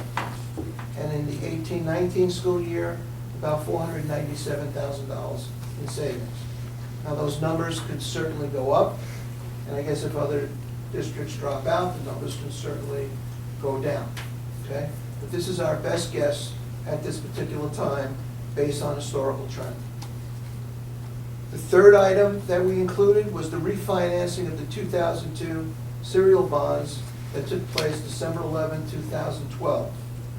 We refinanced these bonds to take advantage of the lower interest rates and the budgetary savings. The actual savings of this refinance through the period June 30th of 2021 was $709,250.86. So, again, in each one of the years, we have a documented savings in debt service. So in 16-17, it's just under $53,000. In 17-18, just over $49,000. And in 18-19, just over $50,000 in documented savings. The second refinance, we're just in the process of doing now. The board passed a resolution at the December meeting to refinance the balance of our 2005 serial bonds. This is going to save the district a much smaller amount, just under $73,000 through the year 2025. So we enjoy about a $7,000 savings, another $5,700 savings, and a $5,600 savings over those respective years as well. And the largest change comes for the district's health plan. And because we are projecting out 2016, 17, 17, 18, and 18, 19, we're assuming that there's still going to be a differential between the Suffolk Schools rate and the Empire rate. Clearly, the rates are converging and getting together, as Dr. Shartner mentioned. The Suffolk Schools rates are on a downward trend. Empire rates may be on an upward trend. Good news is, we don't really anticipate the Empire rates to go that high. You gotta keep in mind that, we have this thing that we're dealing with the Affordable Care Act called the Cadillac Insurance Plan, and that if your plan is above a certain percentage, there's a hefty tax for the school district. And I can't imagine Empire being in that category, since they insure over 400 municipalities and school districts across the state. So I don't envision Empire's rates escalating at the percentages that we have seen in prior years. So with that, we see that we have for 16-17, we're projecting about a $282,000 savings. For 17-18, about a $315,000 savings. And in 18-19, about a $347,500 savings. The total savings for each of those items that we talked about, 16-17 year, we put together over $1.3 million in savings. In the 17-18 year, $1,357,000 in savings. And in the 18-19 year, $1,407,000 worth of savings. So clearly, in each one of the years, we have far exceeded the $579,366 that is required to meet the 1%. So even if any of these items were to fluctuate, we think we would still be within the parameters of the guidelines for the efficiency plan. So this is our efficiency plan, and one of the things that I know Dr. Shartner talked about at the efficiency committee, and we talked about that, these type of things are things that we've been doing over the years that has generated a significant amount of savings. We're constantly looking at these areas. And I think what's really important to keep in mind is that as we generate these particular savings, that the monies that are being saved are being used to support the instructional program. Because Sayville has not had to cut program as other districts have during the fiscal downturn that took place in the beginning of 2008. So this is something that we've always worked very hard to do, and certainly for a worthwhile cause. Now, these three categories that you have here, they're accepted as being applicable for this? Well, the plan hasn't been accepted yet. No, I'm saying, was there a list of categories that they said was acceptable? There has been very little, as a fact, today, I believe, there was something I got in my email, there was a Q&A that came out on efficiency plans. So we don't even have any information as to how we're going to submit this to the state by June 1st. So we put this together in all the discussions that many of the organizations have had. These type of categories would be the type of things that qualify. The things that don't qualify in the efficiency plan, if you were to cut teaching staff, okay, that's not considered part of an efficiency plan. Things that you did contractually to reduce staff would not be considered part of an efficiency plan. refinancing your debt, switching to your health insurance, energy performance contracts, things that can be clearly documented savings from what the district was spending to what their savings are efficiency items. So with that, the other things that just to mention that we do in district is really surrounded around the purchasing efforts and the different vehicles and opportunities that we avail ourselves of. There's many different types of contracts. There's the New York State Office of General Services, which provides purchasing resources for New York State and all counties, towns, villages, and school districts. So when we look to purchase something, we have tremendous buying power if we could purchase off the New York State Office of General Services. We do participate on many different areas in this category. And then we have Suffolk County contracts. These are contracts that are put out the bid that mainly Suffolk County municipalities use. And the advantage of going with a local county type of cooperative is that we're able to get items on a really quick basis. And there's not as many participants, so the quantities usually are not a problem. Eastern Suffolk BOCES, we all know BOCES provides a tremendous amount of shared service opportunities for school districts. And we also enjoy the BOCES aid from that as well. Additional things, educational data services. That's the purchasing power of 450 school districts in New York State. We join this particular cooperative, and they mainly have access to over 65 buildings and ground service providers located within our geographic area, very specific to what we do. District local bids, we also send bids out when we can't find something on a state, county, BOCES contract, another cost-saving measure. And last but not least, we embarked in the 2010 school year on a cooperative fuel purchase program with the town of Iceland. And we're happy to report that we've reduced our fuel consumption and cost by about 12 to 15% off the price a gallon of fuel. And we've been saving anywhere between, I want to say, $4,000 to $5,000 a year in fuel costs by purchasing fuel cooperatively with the town of Iceland. So this, some of the other things that, non-instructional efficiencies that take place during the school year. So with that, I'd be happy to answer any questions. I wonder what the state's gonna do as far as verifying that all those things are saved, and then will they, if you don't save it, will they claw back money, from the? I think there's a lot of questions on that, Tom. And right now, everybody well, the organizations are questioning whether the state even has the staff to monitor this. They didn't add any staff. No, they haven't added staff, right. And I don't think the existing staff would be able to monitor this. And the questions come in is, when you go back and look at this, what happens if the district hasn't met their documented planned savings? Have we looked at any other districts' proposed 1% efficiencies, see if there's anything they're proposing we might also want to look at as well? There's really not that much out, John. I would venture to say that a lot of the districts are still in the planning stages, and we're, I think, a little ahead of the curve. Bayport, Blue Point, Connect Watt.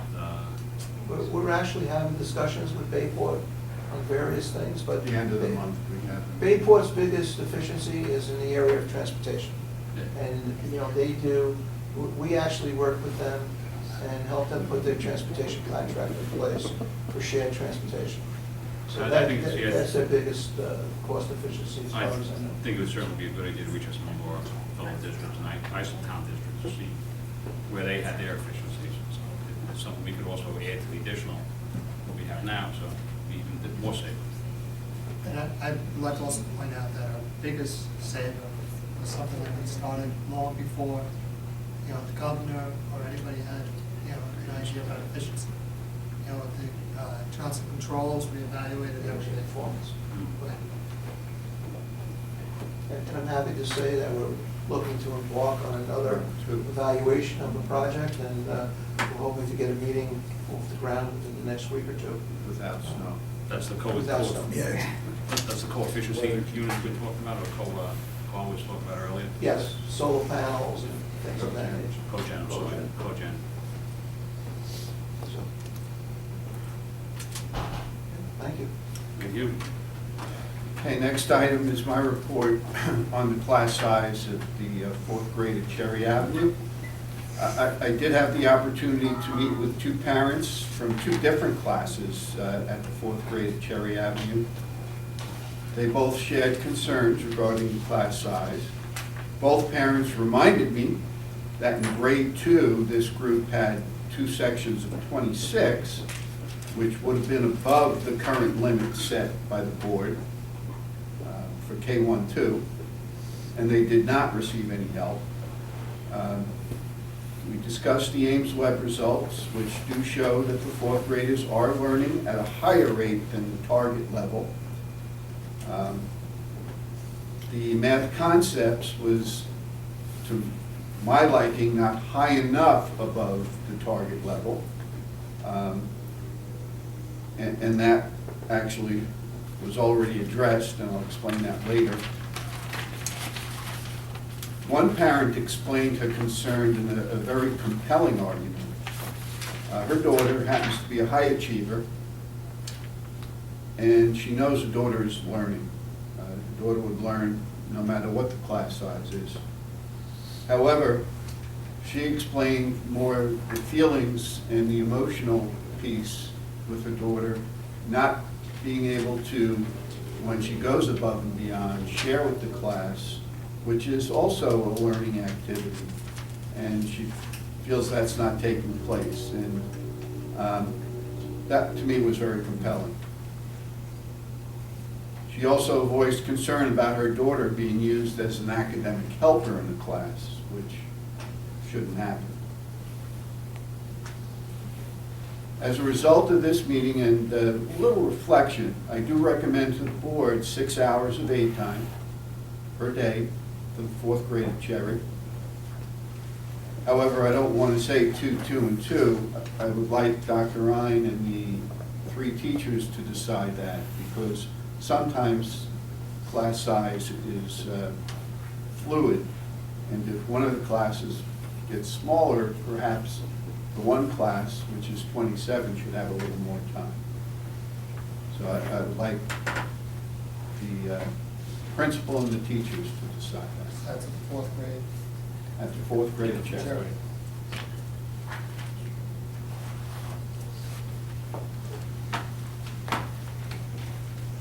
As stated before, I already recommended the teacher for both that class and the class at Lincoln, that grade level at Lincoln, rather, for next year in the budget, and it's at the cap budget. It's not being added. You can discuss in exec session how I would come by that. And that aid time will start immediately? Monday? We would hope next week sometime, and it has to go in place. I don't know what the parameters are of the aids they have. If they have an aid that you can fit into that, it would be quicker than if you have to hire somebody. So I can't make that determination. I don't even know if Roe would know the Yeah, pieces. we know that there's a little transition going on, and I can assure you, on the 23rd, when we get back, we could easily, when we come back from February break, have an aid in there, because there's a bit of a transition going on now with the student. When's the break? What week is the break? The week after The week next. after next. 6 school days. Hmm? 6 school days from now. That would probably save an aide's job. Correct, that's what I'm hinting at. But I need until the 23rd. Right now, that aid is with the student, Okay. and that student will be transitioning. Can you just repeat that? She wasn't, she's still I'm on. sorry. I'm proposing 6 hours of aid time for the fourth grade at Cherry Avenue. but it to be divvied up with the principal and the 3 teachers, because the class sizes aren't consistent. Then the transitional student, you said is changing on, students are changing on. Well, After the break. if we don't do it that way, next week you have a sub, and then the week we come back from vacation, you would have this individual who would be losing her student, her child. Candidly, I'd like to see it start immediately. I mean, we've been pushing this off, pushing this off, and yeah, although it is AIDS, I think we have to do this immediately. We put this off way too long as it is, so. That's my opinion. We can put something in place. But we also want to protect this SRP. I understand that, too. I'm not Right. saying, do anything with the SRP. And I think protecting the SRP is important. As well, in addition to the senior hours. Will do. And there was also suggestion with substitute teachers or something, that wouldn't work, or is it more complicated?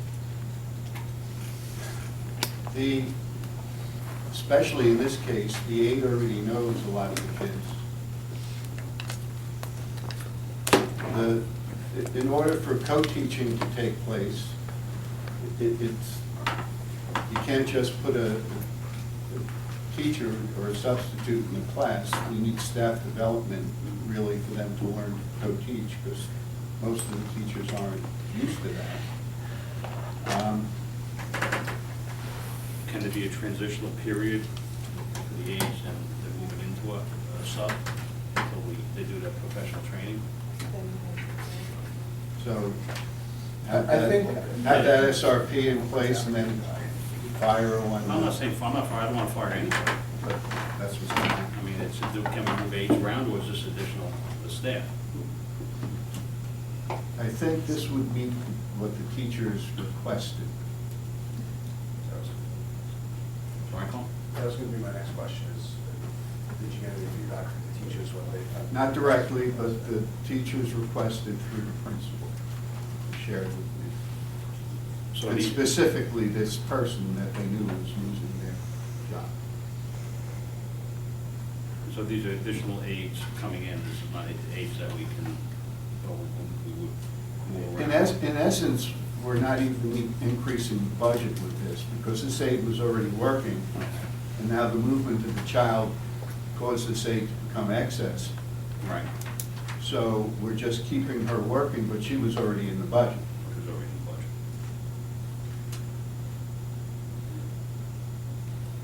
I would hate for the aide to lose her job, but again, I think the transitional, if there's a transitional period, put the Tom has mentioned, if it's possible, to do that. How about talk to Dr. Ryan, to talk to the teachers to see which they would prefer, and report But Thursday. again, I still think the HEO. Aides will be in immediately, as quickly as possible. It's the goal of Monday. If there's not too much snow, right, it was supposed to get a little bit of snow. That's correct. We might not be Until open till until Wednesday. Thursday, but then again. We might not be open till Wednesday based on the forecast. And you could update us via email about that, please. Will do.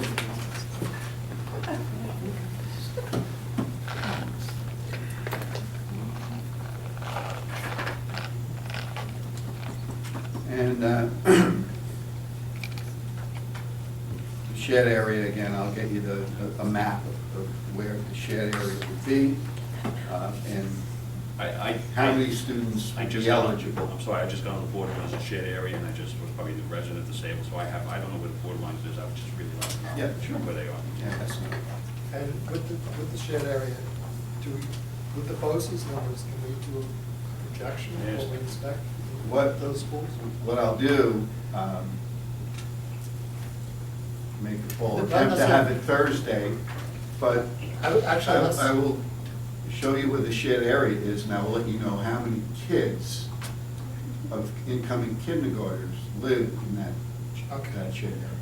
And also, BOCES projection should show how Cherry's gonna develop the way it is right now. right? Correct. And the other schools. Yeah.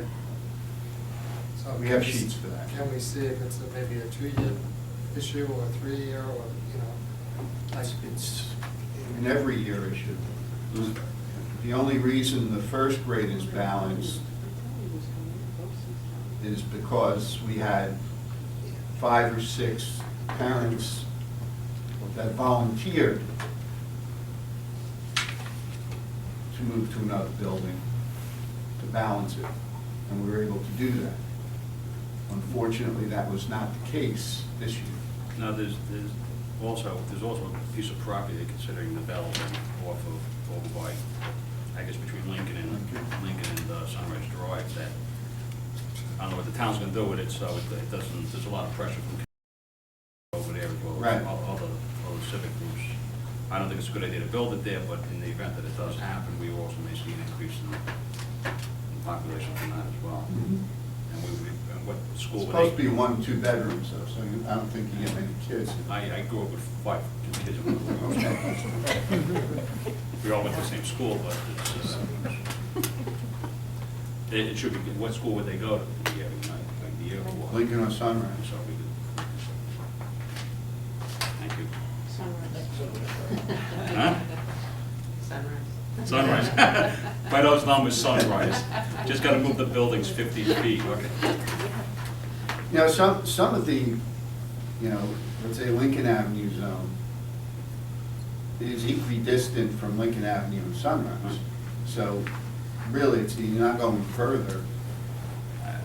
I think it's a project that's not gonna go anywhere. I think we have to do something. Yeah. The project.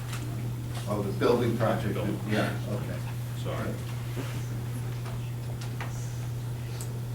Okay. John? Okay, so in your board docs, you have the statistical report for parent-teacher conferences in our 3 elementary schools. And this is something that Sayville has a very proud history.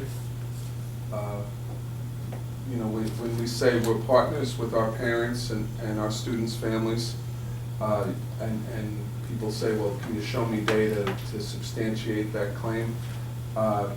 This is a key piece of data.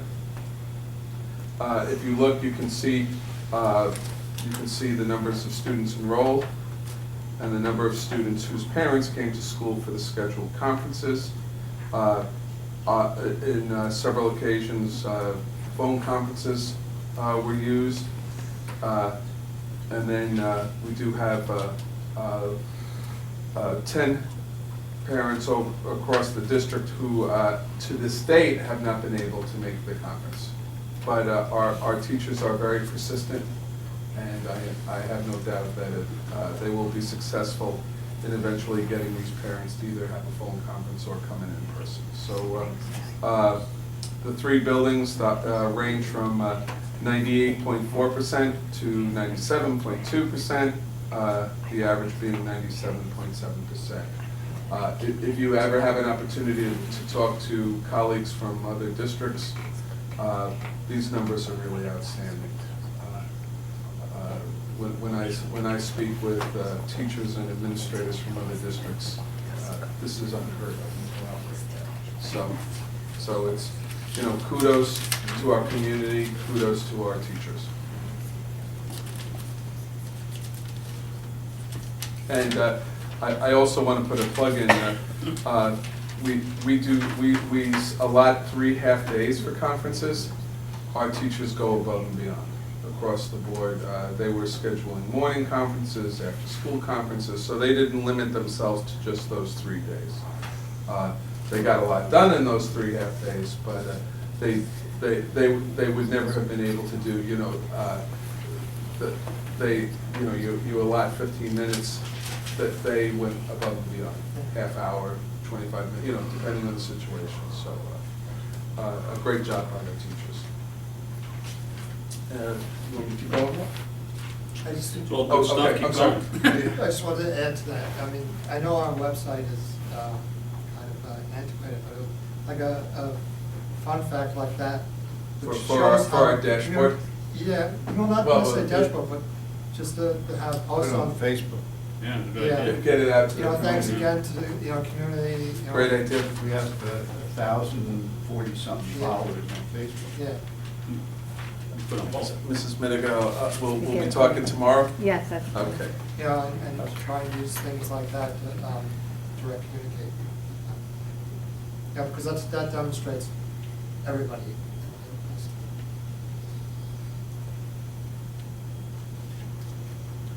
Anything else, John? Yes. Last month I had presented our school improvement goals. And Mr. Cooley, you had asked about, well, do you look at how you did on the goals from the year before? So yes, we do keep that information. Normally, in the old days, we'd be giving you a book. We will push it out to you via board docs. But I just want to highlight that you're going to see a change in that where when we had curriculum council, we actually had grade level goals for K through 6. Now that we no longer have curriculum council, that is a change, and perhaps that's going to come back. We'll see what the budget brings. But within the summaries, there's a mix. So in no case was a goal abandoned. Our department chairs and our administrators chose their goals prudently.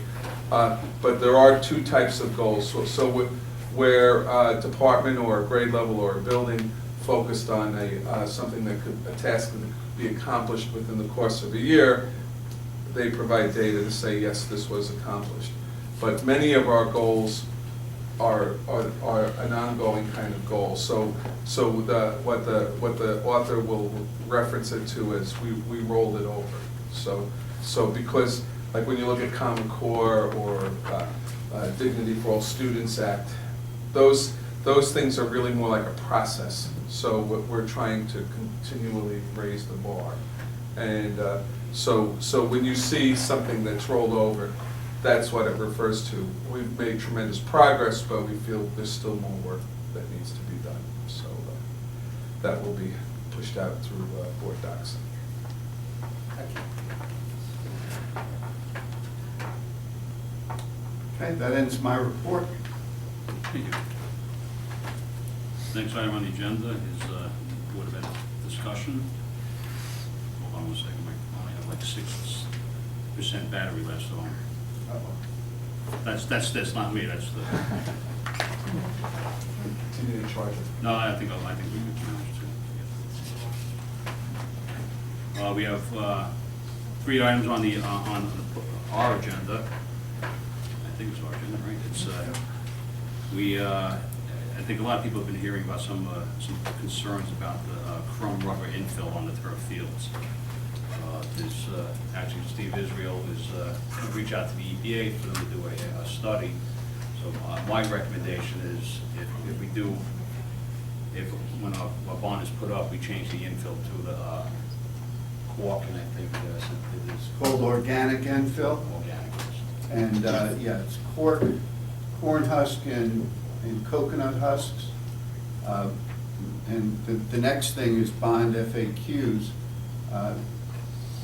Mr. Cooley had shared with us, I believe, this from Arlington schools, which actually answers a lot of questions about infill and the organic infill. So I gave you a copy of this. I'm sure you have one before. And I also had an interesting conversation with the school board out in Nassau County that was putting turf fields in. They're sharing a very similar concern about the infill. And I think most of their concern was the soccer kids being at the goal and getting all the infill in. And what they're proposing on their bond, and I'm just suggesting this, is that they did a hybrid type thing, and they cut the area out in front of the goal, and they put natural grass to limit the. Yeah, That's unfortunately where the high traffic is. Yeah. Hey, I'm throwing it out there, okay? It's I just, can imagine that's what they're looking at. I figured I'll pass it on to them. Where's the way? I thought it was an interesting idea, but, Yeah. That would take away the functionality of the fields being used for youth leagues. right. And obviously, if a health risk is verified, we wouldn't use that Well, type of field. that's kind of interesting. They cut it out because they were concerned about the rubber infill to put natural grass in. I just wouldn't use the rubber end. That's kind of like what I said to them, but. It is $103,000 more. I was off by 3,000. Okay. But I think it's money well spent. It'll just come out of some other aspect of the field construction. So we could look at the whole scope of it and. Correct. Try to save $103,000.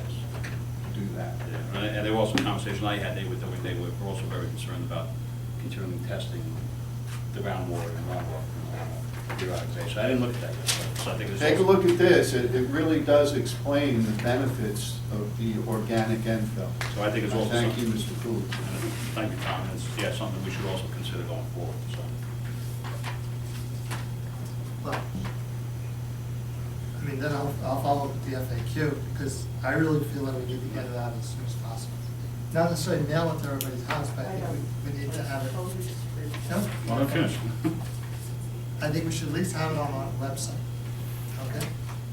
Because right now, there are people out there saying their own story. And those people need to come to a meeting. No, they won't. To talk about the bond and ask the questions face to face, instead of getting these ideas that they're getting from unreliable sources. Yeah, but why not put the facts on the website? Well, why not let them come to us and ask us facts, and when we get the questions, then we can put it out to the rest of the general public who doesn't attend the meetings, who might have similar Well, questions. it's. That's the way we've done it in the past, Tom. Something like this is easy to put on Yeah. the That's website what or I'm saying. Facebook, and certainly when we get closer, there'll be mailing March 25th. We're going to have the community forum. We'll go to PTA meetings, we'll go to Sunrise Village. If the fire companies have it, we'll go there. But it's, and I also, I'm sorry, Tom, sometimes not all committee members can get to the board meetings because of their work schedule or their life schedule. So I think getting it out there as soon as possible is also would be possible. I would also like to see have an open area where they could ask us questions and we respond to some of the questions and their concerns, if they can't make it to the board. Yeah, that's true. And certainly if a board member sees or fields a question from a community member and they feel that it should be added to the overall group, I mean, that will be And that's what an I'm saying. evolving Yeah, situation. I think it should be a living document, just like I was doing today. The 5 facts that I heard that were wrong in the community. I touched base on it and repeated it, and Mhm. let the administration put out correct information. And that's what this document should be. It should be on the front page of the website, bond referendum FAQ. And if anybody has a question, they can go there. It'll be great if they can post the question. That's and what I then suggest, ask the post the question. Yeah. And then once we have. That I don't know. That Yeah, would be and then once we great close question. the bond, then we take all that information and then we send it out. Mail The question Nick, will we be need- answered back through the email, so the whole community can see the answer to the Well, question. it has to On be- the FAQ. It goes the other way, they let it go. Well, I don't know, can we post questions on? I don't know. I don't know that you We can find do out. that, but if you were to put something like this and say, please forward questions Or to email you, board. or, Email. Like a master Word document, Yeah. and then as the questions come in, just. It should be a fluid document, as So Tom we said. could be. Beacon. Now, if somebody wants to, make this, I don't know. I'll adjust it to the adjust hour it. numbers and hour. But that And should, then- this is just addressing just the turf field, right? Right, this is But just the that's all. turf field, there's gotta be some But there's additional also states information. that there's a link to the other, FAQ for the bond. not FAQ, the other items that are in the bond. Yeah. But things like the $800,000 that we're spending on AC, that's totally wrong, a year, we're not doing it. We're spending it on retrofitting the ventilators. That's. And splicing. Yeah. Splicing, yeah, then- That's what we need. Playground equipment, roof at the middle school, boilers, et cetera, would certainly be questions, I think, community members or. High school library. High school library, I'm sure there's a lot of community members that they're familiar with boilers and HVACs and playground equipment. Stop working on Next item on board discussion is petition for unanticipated, unbudgeted expenses. You- Oh, yeah, I can't open my document, so it's,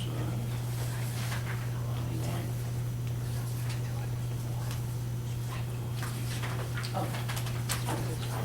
no, I can't, I got it.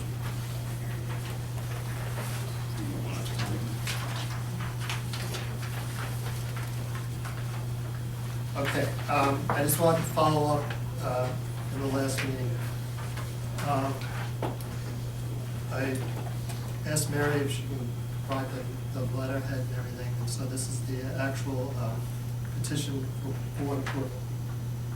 And, actually, while I was sitting here today, and we had that presentation about the recycle program, I mean, that actually falls into this category very well.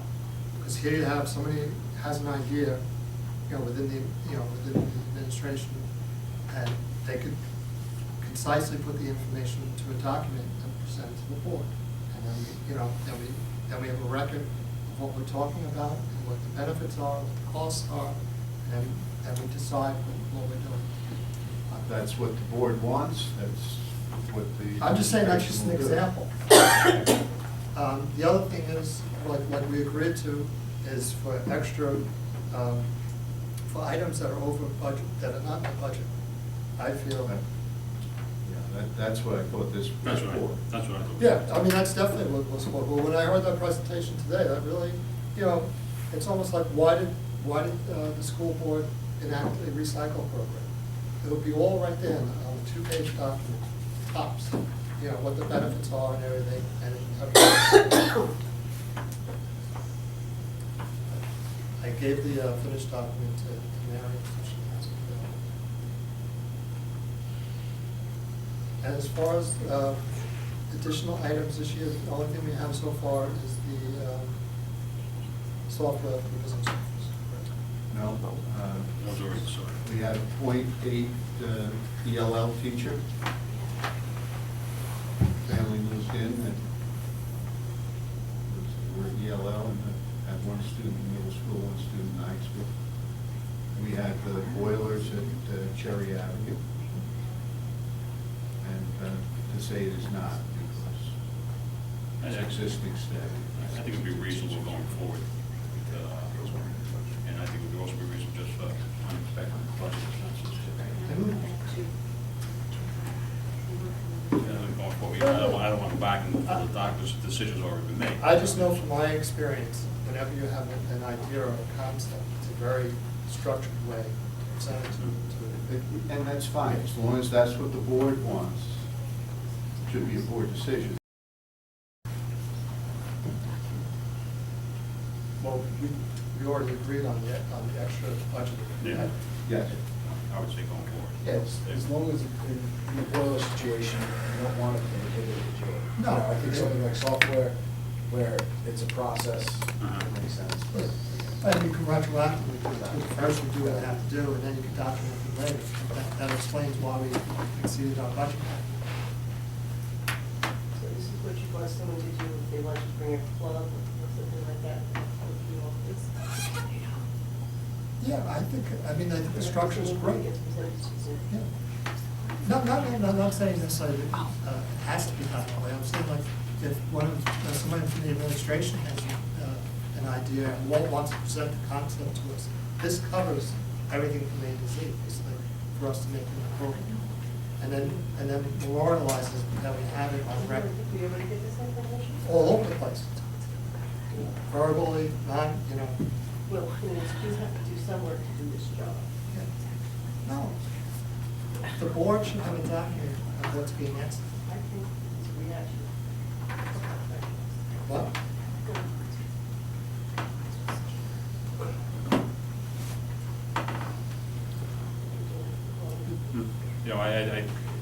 I would like, I think it's a good template to at least look at, and I guess it becomes cumbersome for us to work with. I think anything outside the budget, like we did with the software, although I don't want to go back and boilers, That's to the already point decided. eight, but going forward, I think it's a document I would like to see as well. again, but I don't know if a club would be necessary.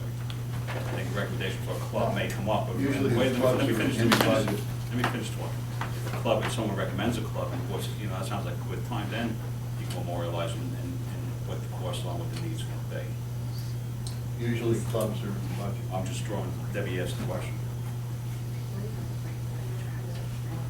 If an idea comes through, you know, you fill one of these out, and that idea changes, you have to fill a new one out every time. No.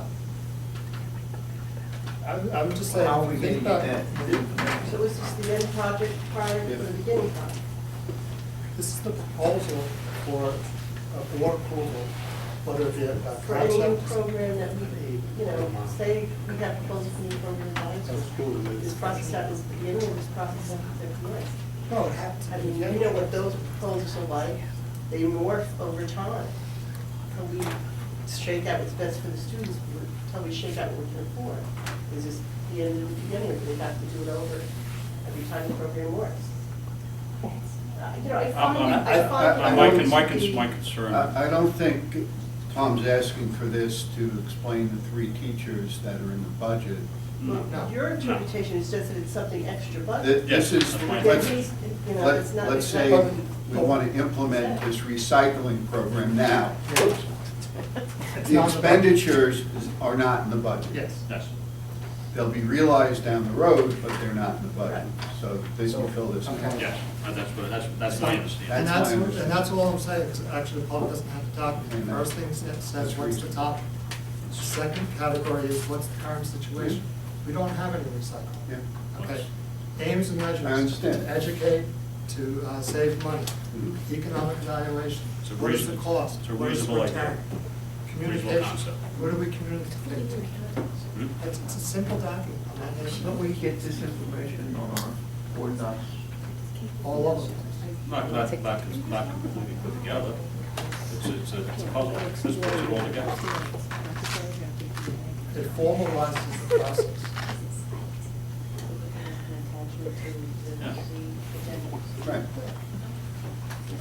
And then it also makes a reference point, to say, why did we do that? You know, and we look, we expected this, that. And it would be on board docs and easily searchable. Anything else? As long as you don't want 10-page reports on it. No. How many columns?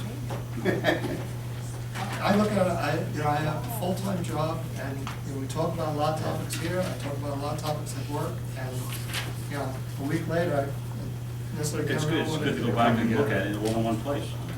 It's a history. Are we gonna I get agree with you. a formal report from the efficiency committee, or are they coming to something more? There really is no presentation. They couldn't come to consensus on anything. Okay. Can we thank them I did. for the board? Sure. Yeah, if we have Draft all a the letter. minutes, what, either you want to give a citation or what? We can do that. Yeah. But if you draft a letter. I'll give an opinion right now, Dr. Sarver. Mm. You have to wait. Yeah. Patiently.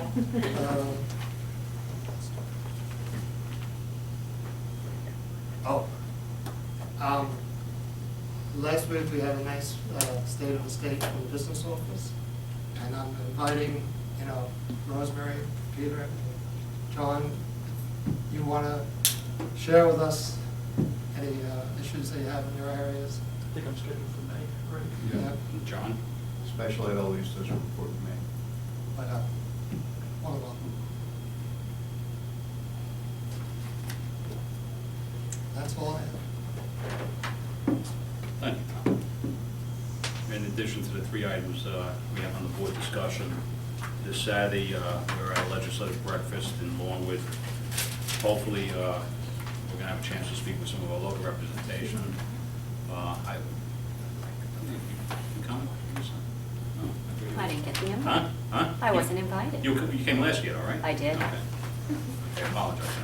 You know, Al Graff will be there, Tom Coach will be there, Andrew Glover, Andrew Glover, Phil Boyle, et cetera, and so forth. Hopefully we're gonna, hopefully they will answer some questions that haven't really been vetted. My big question to them is gonna be, what are you gonna do to get us a state budget, and what our state budget room is gonna be? Hopefully they'll give us an honest answer, sometimes I'll talk off script, I'm not asking the question, but I'm sure. The Senate Finance Committee did mock estimates runs, and they faxed them to us last night.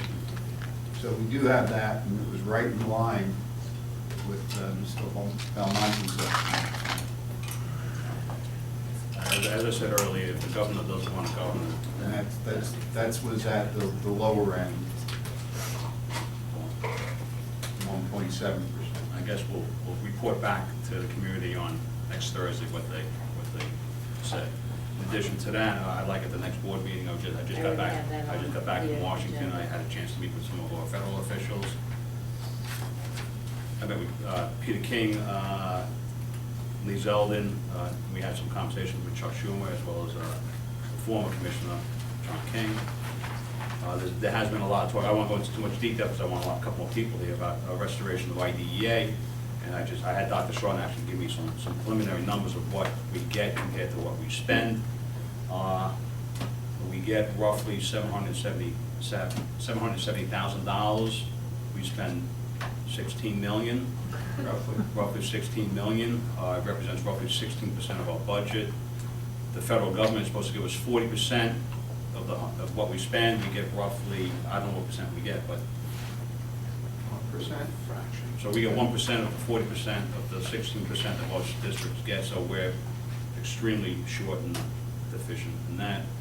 Again, without going through, we had a couple of discussions about nutrition, and Michelle Obama's idea of what nutrition is, and plate waste and things like that. We discussed undocumented, unaccompanied minors and the cost to the districts on Long Island. We're pretty fortunate here. We haven't had a big influx, but some districts on the island have seen tremendous influx of undocumented students and unaccompanied students, which does cause some great havoc. And because you have to get them at the door, so it's becoming very problematic. King as well as Israel have bills to try and reimburse on these districts, but again, I don't want to go into small detail.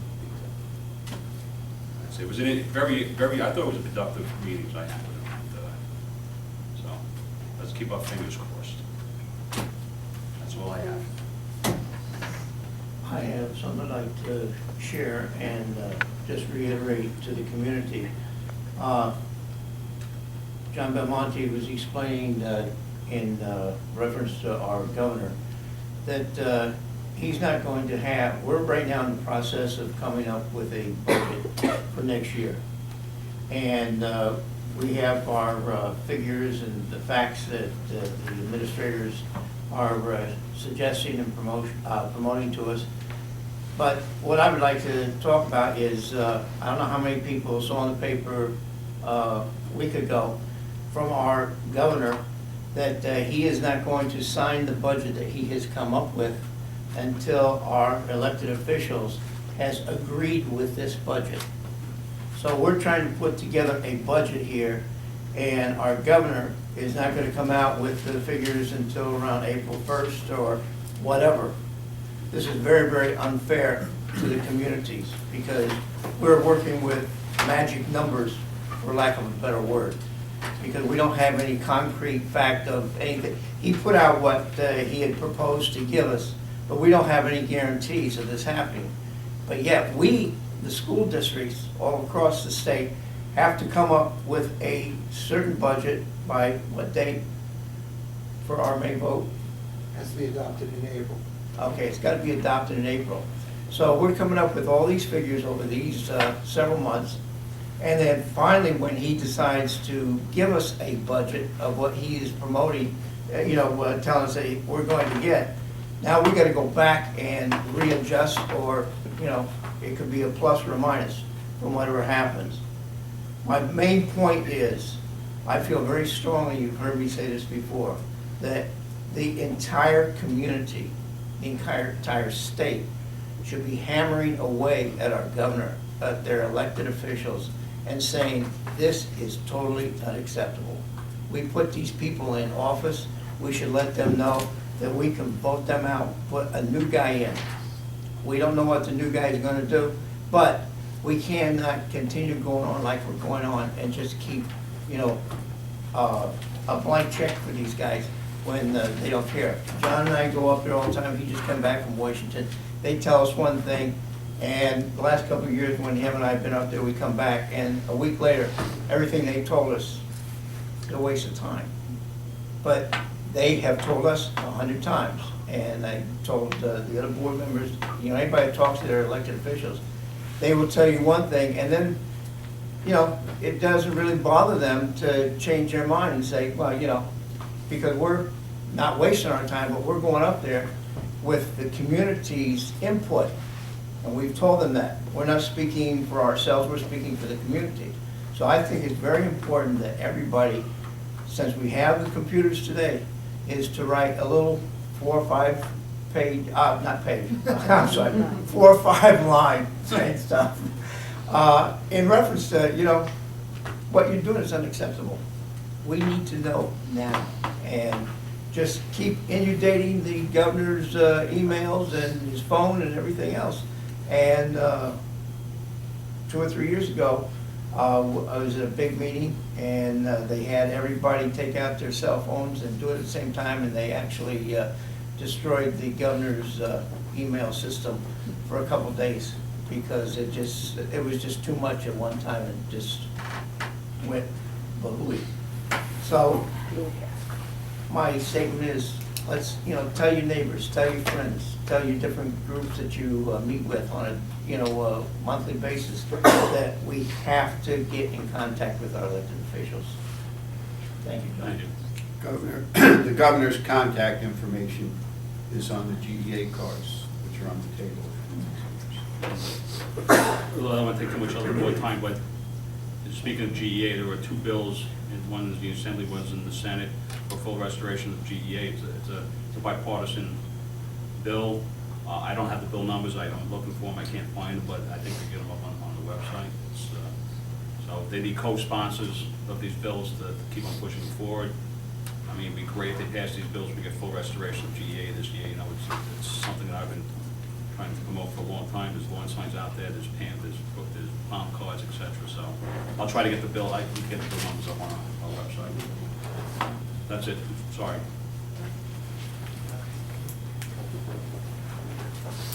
Next item on our agenda tonight. Hold on 1 second, let me get my, is community discussion, or although you're not required to do so, if you wouldn't mind getting up, standing to the podium, please state your name. I just wanted to address number 5 that you had on the list, which was the class size.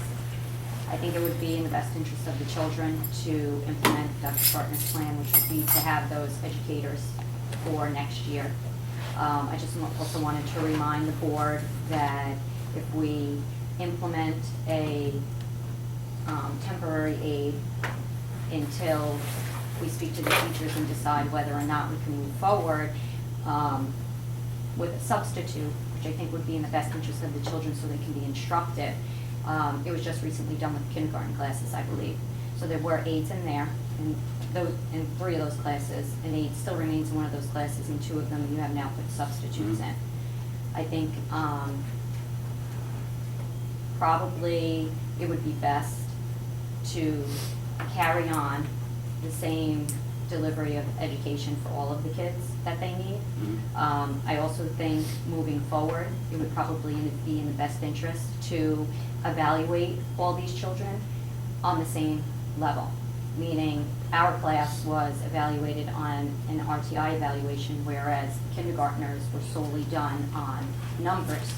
That's not to say that had those kindergartners taken RTIs, what if they scored well over our school average? My guess is Would they have needed the substitutes or aides? Could they have kept the aides in there versus the substitutes? I'm just saying, moving forward, I think we should have an equal across the board way that you're going to evaluate these classes with large numbers on how to deliver the services that they require versus an aide, a substitute. I think that would be best. Obviously, we'll learn from this and move forward, but at this point, I believe the community, and I do think the teachers may agree with the fact that they're going to need a substitute in there. Thank you. Thank you. I had a question in the back. I'm sorry, Mr. Young, but I'll get to you next. Hi. Hi. I just wanted to ask what has been implemented, if anything, for kindergarten at Cherry Avenue? They have half-time substitutes in all 3 classes. Currently.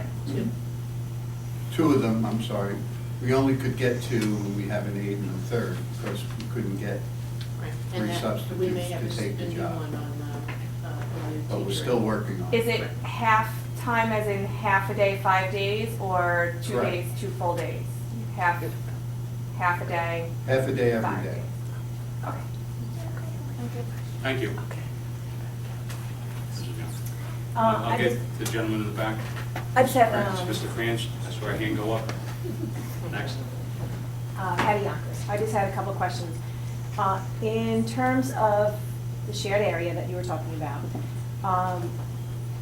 were you going to, when you give them the numbers, are you going to do any demographic on where people are moving in with young children, or are you just going to do the borderlines with the schools? Shed area wouldn't be where people are moving in. You don't take somebody that's in, all the way in West Sayville and move them to Sunrise. Wouldn't it make more sense? It's the borderline areas. Of where it is, okay, because we just don't want, if you're doing the borderline areas and nobody's really moving in with children, what's the difference?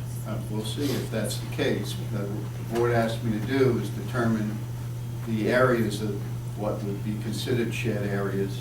Okay. And then we're going to give them how many students we have that are so far registered that live within those areas. What children may be coming in within the next year. Ones that would be eligible for shed area. Okay. My other question is, I was part of the bond committee, and although I do understand that the turf field's part of it and stuff, I was just curious what currently you're doing or going to do at the middle school and issues the middle school is having with the buckets all over the hallways being shut down with caution tape. I don't know if the board's aware of that or not. Water dripping down the walls, water's dripping in the lockers, teachers telling the children to make sure that they put their books and stuff in plastic bags because there's leaks. I was just wondering what, that's not going to be able to be fixed in the next couple of years. Mr. Belmonte, if you could answer that. What? Well, I besides being, understand it's part of the bond. but besides being part of the bond, I It's mean, done immediately, something. clearly, we have a plan in place. We've had individuals up on the roof every day. Unfortunately, there's still ice and snow up there. And what we're trying to do is get areas of the roof cleaned off without causing additional damage, so we can get roofing companies up there to make emergency repairs. In the interim, we're doing the best we can to contain the areas. I know that as of today, there was some concern on the staff members about the water coming in and the quality of the air and possible mold. Everybody should know that mold doesn't grow as water is running. Usually it's a damp environment when mold is, when But you can't mold guarantee that starts from to last year, grow. right? But if anything, to appease everybody's mind, what I arranged today was we put in place some air testing to alleviate people's concern. So we will begin that process. We will do some air testing in the building, and And mold testing? we will have the results available after every testing day from the staff. We will make it available in the main office for people to see. Well, I'd And like- if there's anything that is not the way it should be, we will remediate it immediately. We would never look to put staff or children in harm anyway. But don't you feel that the buckets and the caution tape is impeding upon the children now as it stands? Without a doubt, the other option is closing the school. No, that's not necessarily another Or option. moving the kids. We're dealing with trying to contain roof That sounds leaks. almost a little threatening, Mr. Belmonte, to be honest. So I'm gonna move my address over to Mr. Verdone. If that's the only other option, there's no other options to deal with. I mean, you Other walk than- through the school, there's stuff all over the place. It is impeding. Other than the emergency repairs that I think John mentioned. But I know nothing's gonna happen, the bond's gonna go up, it'll take another couple of years.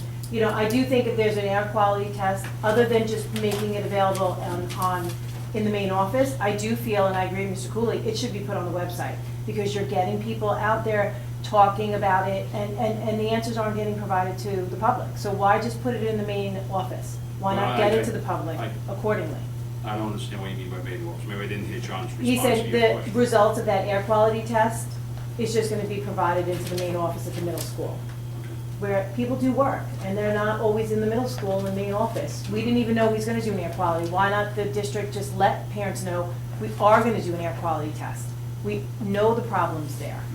You know, if you see what's flying around on Facebook, you'd understand, or what's the buzz going around, because honestly, you maybe need to address it, because the buzz that is going around is your bond is gonna get voted down, because they don't wanna hear turf fields when there's buckets and tape and Well, everything part- else part- around the middle part- school. well, I understand that, part- I'm just telling you what you hear and what is going Well, around.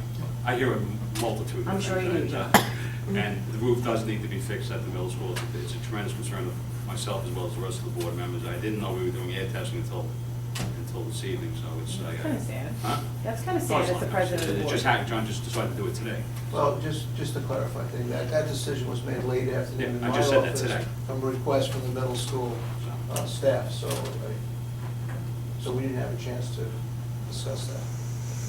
And if something, if the air quality is poor, then what? What's the The step? board's gonna have to make a decision what to immediately do to ensure the safety, Okay. health and safety of our I'm sure- employees. Let me finish. Health and safety of our students as well as our employees. Okay. I think that's an answer to the question. Okay. I don't think anyone at this board. Is those results, I don't can they think be anybody at this posted board- on the I don't think website? anybody at this board wants to put a child or employee in harm's way.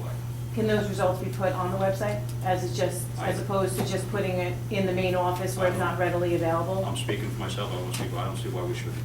Okay, well, other than speaking, can you speak as the board? I can speak, well, you asked me the question, I'm speaking as myself. Do I have to ask everybody individually? No. Once you're done, Point, then point. we'll talk about I'm it. sorry, Mrs. Yonkers, but, you know. I'm not sure how that works. I'm just asking, is it- can you put it on the website? We've always had a very good relationship, and I'm not trying to be evasive and difficult and talking. I've always treated you with respect, and it's. I understand that, I'm just asking. You understand what I'm saying? I'm not trying, and you're putting me in a difficult position. I don't want to respond in a negative way. I really don't. I want to be polite and respectful. Okay. And my opinion is I think it should be on the website. You asked me the question. I'm answering your question. Okay, then maybe I'm not sure when you address the board, does it have to go into? Again, you asked me the question. I could ask my colleagues on the board if they feel the same way, and I'm sure if they didn't feel the same way, they would have responded differently than what I did. There is information on the board website that says about the protocol, about how questions are, stated, and not always answered immediately, because more information has to be looked into. It could be legal implications. I understand that, but sometimes some questions should have some kind of immediate response, no? Yes, but sometimes they can't. So we need to deliberate and find out, is there a legal requirement? Can I just Yeah. interject? How Wait a come this is second. not an insurance claim? I- Why isn't what- the mold I- and the water leak an insurance claim I for don't know. restoration? We have a 30-plus-year-old roof on there. And we've had a major storm, we have frozen snow, and things do happen. That's why we have a bond that we're trying to get money to get the roof done. If it becomes an emergency for health reasons, we will definitely do something. Just like when the boiler went at Cherry Avenue School, we didn't wait. What kind of warranty comes with the new roof? How long a warranty? Now we're getting a little, All right. we have questions from the audience, we have questions at the podium. Okay. Sorry. I would like to be able to address one person at a time. If there's an emergency and emergency repairs will get done, and it concerns the health and safety of our children and our students, then we'll make the right actions. So, Okay. and I don't disagree with you, the roof is leaking, we've been worried about this roof for a long time. That's the reason for the bond, and not, I mean, it's number one thing, I think that should be done first and foremost, before anything else. That's the first project. Unfortunately, the boiler went, that was done, the roof needs to be done. It's a concern of everybody at this table. And Mr. Cooley, I was on the efficiency committee, so do you have any questions? Yeah, I know you said you wanted to report. No, I want to thank you, number one. That's what, I mean, because I know you guys put time and effort. I'm sure it was frustrating, because when you see the dynamics of, whether to try to save money, what the cause and effect we have when you try to save money. I can definitely tell you that some of the atmosphere that was there was a bit frustrating because we thought that we would have more insight into it other than just instructional. And we really didn't, our hands were kind of tied that we weren't allowed to look any further into it. So I do know, and it was brought up several times with Dr. Chardner, that it was very frustrating to the committee as a whole, and as time passed, we lost people. And it was very frustrating. And as I said earlier, I repeat again, I think everybody who was on the efficiency committee should be recognized for their efforts and the time they put in at a later date. Which is appreciated. It is appreciated, it really is. I understand to be a board member, how much time it takes just to be a board member in the efficiency committee and the time you guys took. And I understand some of the frustrations you had, but you should all be thanked publicly for the time you put in. Thank you. I'm also, of course, on the efficiency committee, I think you all know. And I just wanted to make the board aware that the insurance plan change did come up in the, Mr. Belmonte came and made his presentation, and this savings was brought up. And there was some discussion amongst ourselves that this savings occurred in May, the end of May, after the first budget failed. So there was a bit of distrust, I guess you could say, that this wasn't found before the first budget was put on, the insurance savings. And some people wanted to go back 16 years and get the price comparisons and all of that. They were very angry afterwards. So, you know, and I heard you all saying before that, oh, they're going to go up and down and meet. But yet, on our efficiency plan, although it's microscopic, you know, the next 3 years, we show a savings that's actually increasing by changing. So, you know, and then we're here talking about rebate checks. Who only got 83? Who only got 150? Who got this and that? I think that the board should realize if the public did not vote down that past budget, we would still be wasting money on an expensive insurance plan. And for you to joke about the checks, but tout, oh, we have the sufficiency now. You know, it's like, you can't have your cake and eat it too, kind of thing. And I think, I don't know, maybe thanks. I mean, you know, maybe you don't go around and thank a community for failing the budget, but maybe it woke us up as a community, and it also maybe woke up the board. I see Mr. Belmonte seems very proud at our meetings to come in with his efficiencies. Where last year when we were doing the budget, I didn't see any of that for that first budget when I came here. So I think it all taught us something. And I just think instead of making fun of rebate checks and how much they were, because there were some people here that $50 is really important to, that we should just thank the community and just let that go. Because I'm sitting here getting tired of hearing that. That's pretty much it. So that's all I had to say. Thank you. You're welcome. Thank you.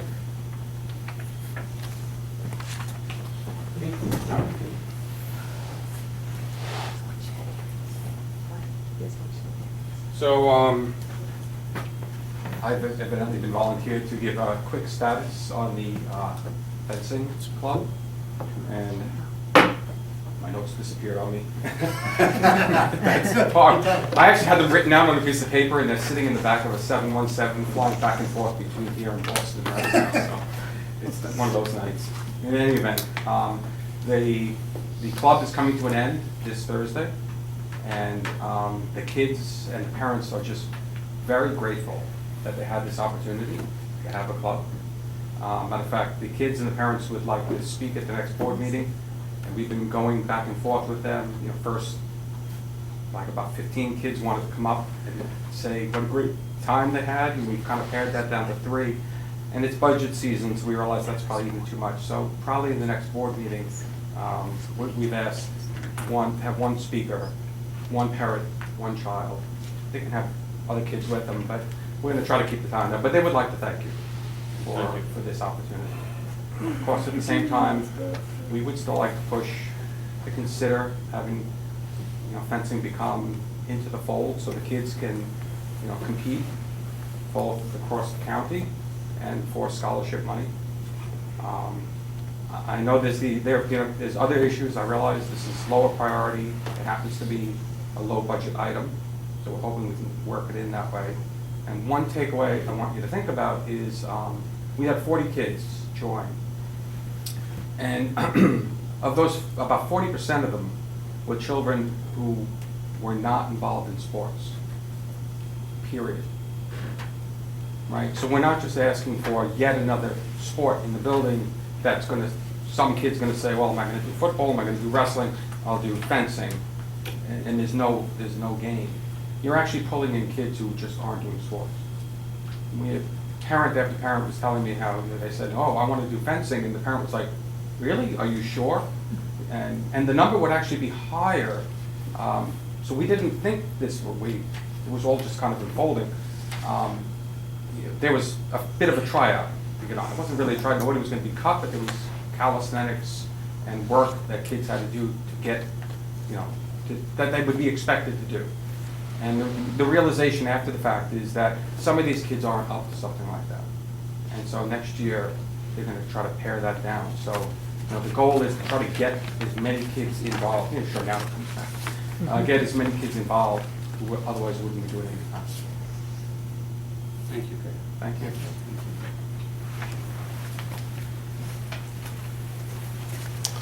Tim Sutherland, Sayville Teachers Association. I know, Mr. Belmonte, you probably said this, and I just don't know the answer. If the bond is approved, how quickly could work begin on the roof of the middle school? And did you have a timeline when you thought it would be done? We're actually planning that in the beginning of the 16-17 school year, we should be able to start. The architect's actually working on drawings for it as we speak, and that is going to be our #1 priority project. Does that kind of thing need state ed approval of the architects? It absolutely does. Even though it's just a roof that we have? Well, it's just a roof, but it's a little bit more complicated. There's a lot of structural concerns. There's something that's probably going to be replaced. There's, you have some asbestos probably to deal with. You have 2 roofs on there, you have removal. So there's a lot of issues that have to be figured in the construction of that. Okay, thanks. And again, just to say we have, so there's no emergency provision to get something done, such as. Well, we will do whatever we have to do, which we started to do, to temporarily repair the roof until such time as we can get the roof replaced. Is it financially feasible to do the roof at this particular point? Not at $3.5 million. Coming back.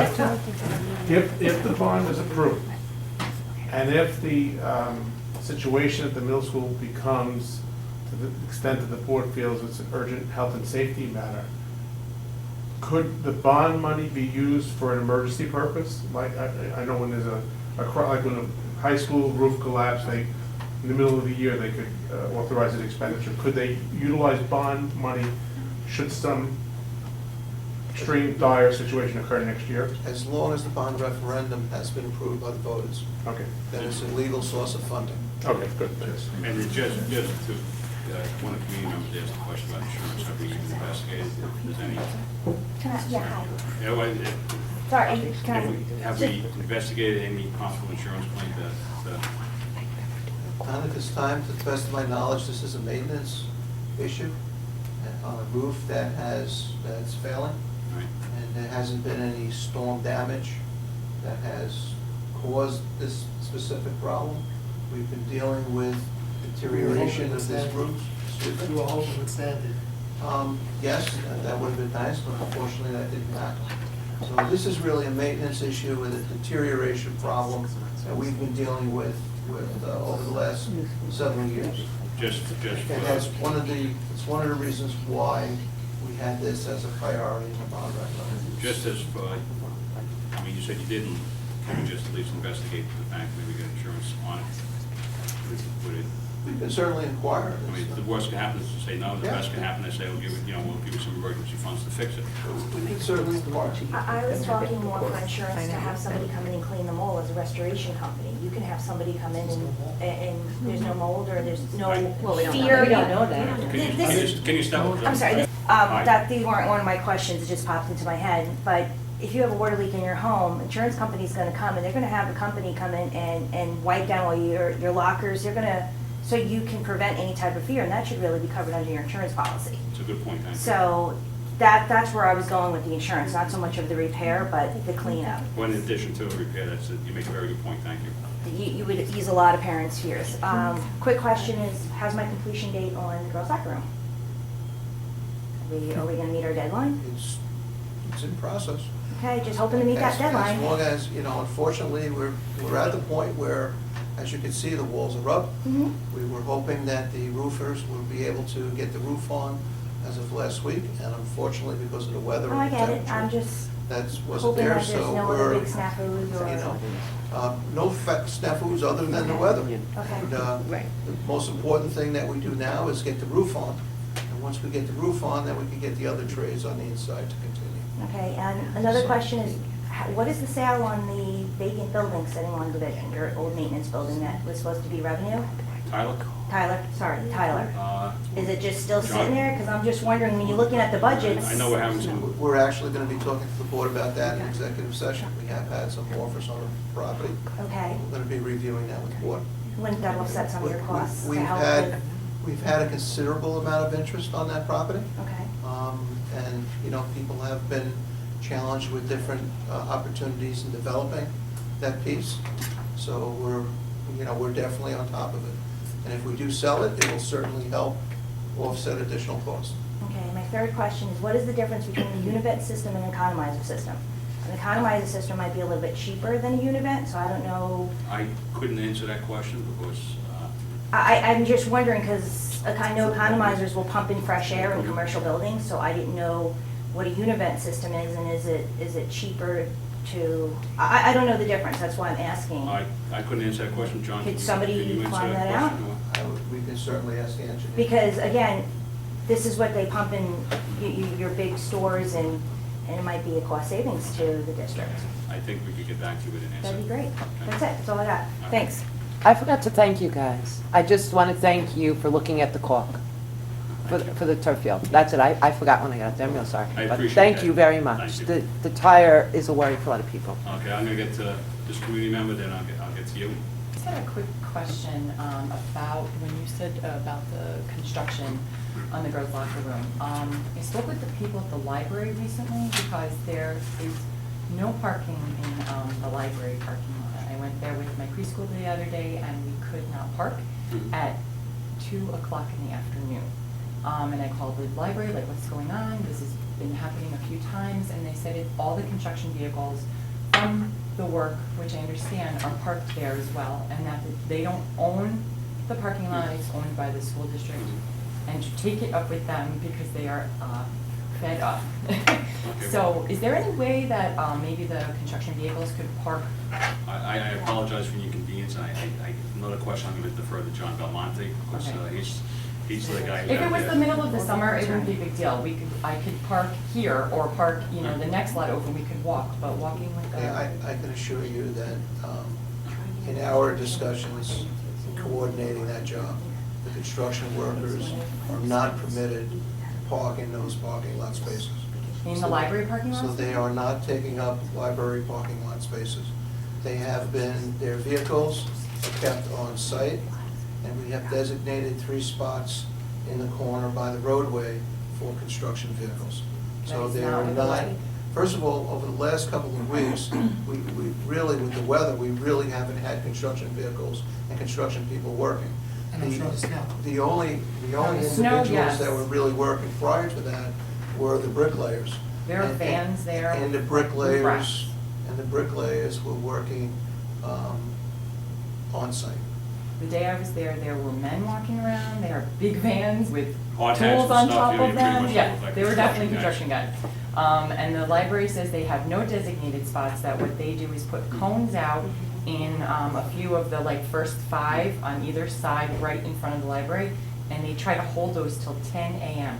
I think that's 10 spots. The library does that? Yes. That's what they do. Because I've driven by here in the morning, I've seen You cones. see the cones, that's, I think. I'm sure we could investigate it, if they are parking, where they're not Maybe- supposed to be parking, they'll move. We have a job meeting every Friday, so So can you tomorrow address it morning's tomorrow? a job meeting, and we'll. But I can bring also- that On up. those GCs? Just in the I understand the I'm snow just gonna say pickup this comment. spaces. When the library was being built, I'm sure their construction vehicles were also impeding on the school operation as well. So I guess we just gotta be kind of understanding. Yes, you may have to walk a little bit further to get to the library. And like I said, I But don't if mind they're not walking. following the rules that the business office had stated, that should be addressed. The parking spots that should be parked. I don't mind walking, just for the record, but if it's 3 parking lots over and there's ice and snow everywhere, that's a little bit more difficult and more dangerous to do, especially when you're toting little kids by the hands and you're trying to hold your bag of books and, you know, crayons and everything. It's just not really safe, honestly. And I'm a community member and I'd like to use my library, so I'd like to park somewhere close to my library. And there's another community member that wants her locker room, you know, so No, that's. no, I understand. I'm happy about the locker room. But if the construction vehicles can park in this lot, there is a bunch of spots over here that were all empty. Mr. Belmonte will address it with it. Thank you very much. Sorry for you. Thank you. Thank you. We had, thank you. I wasn't gonna say anything, but I just wanted to say, I was on the efficiency committee also. I have to say that I thought it went fairly well. I was a little disappointed that some people could not see the whole purpose of the committee. They wanted to expand the scope, and I don't think it was misrepresented. I think that we were told what we were there to do, and I was very satisfied with that. It's too bad we couldn't come to consensus on something, but there was a lot of, I'd have to say, a lot of adversarial comments, which were not useful. But anyway, I don't want you to think that Dr. Sharpner misrepresented to the committee what we were there for. I was quite satisfied with that. I would also like to put a little plug for that recycling program, which to me is an efficiency and could save us some money and also teach the kids some good stuff. That's it. Thank you, thank you, thank you. Anybody, see more hands coming up? It's like John. Go to the podium.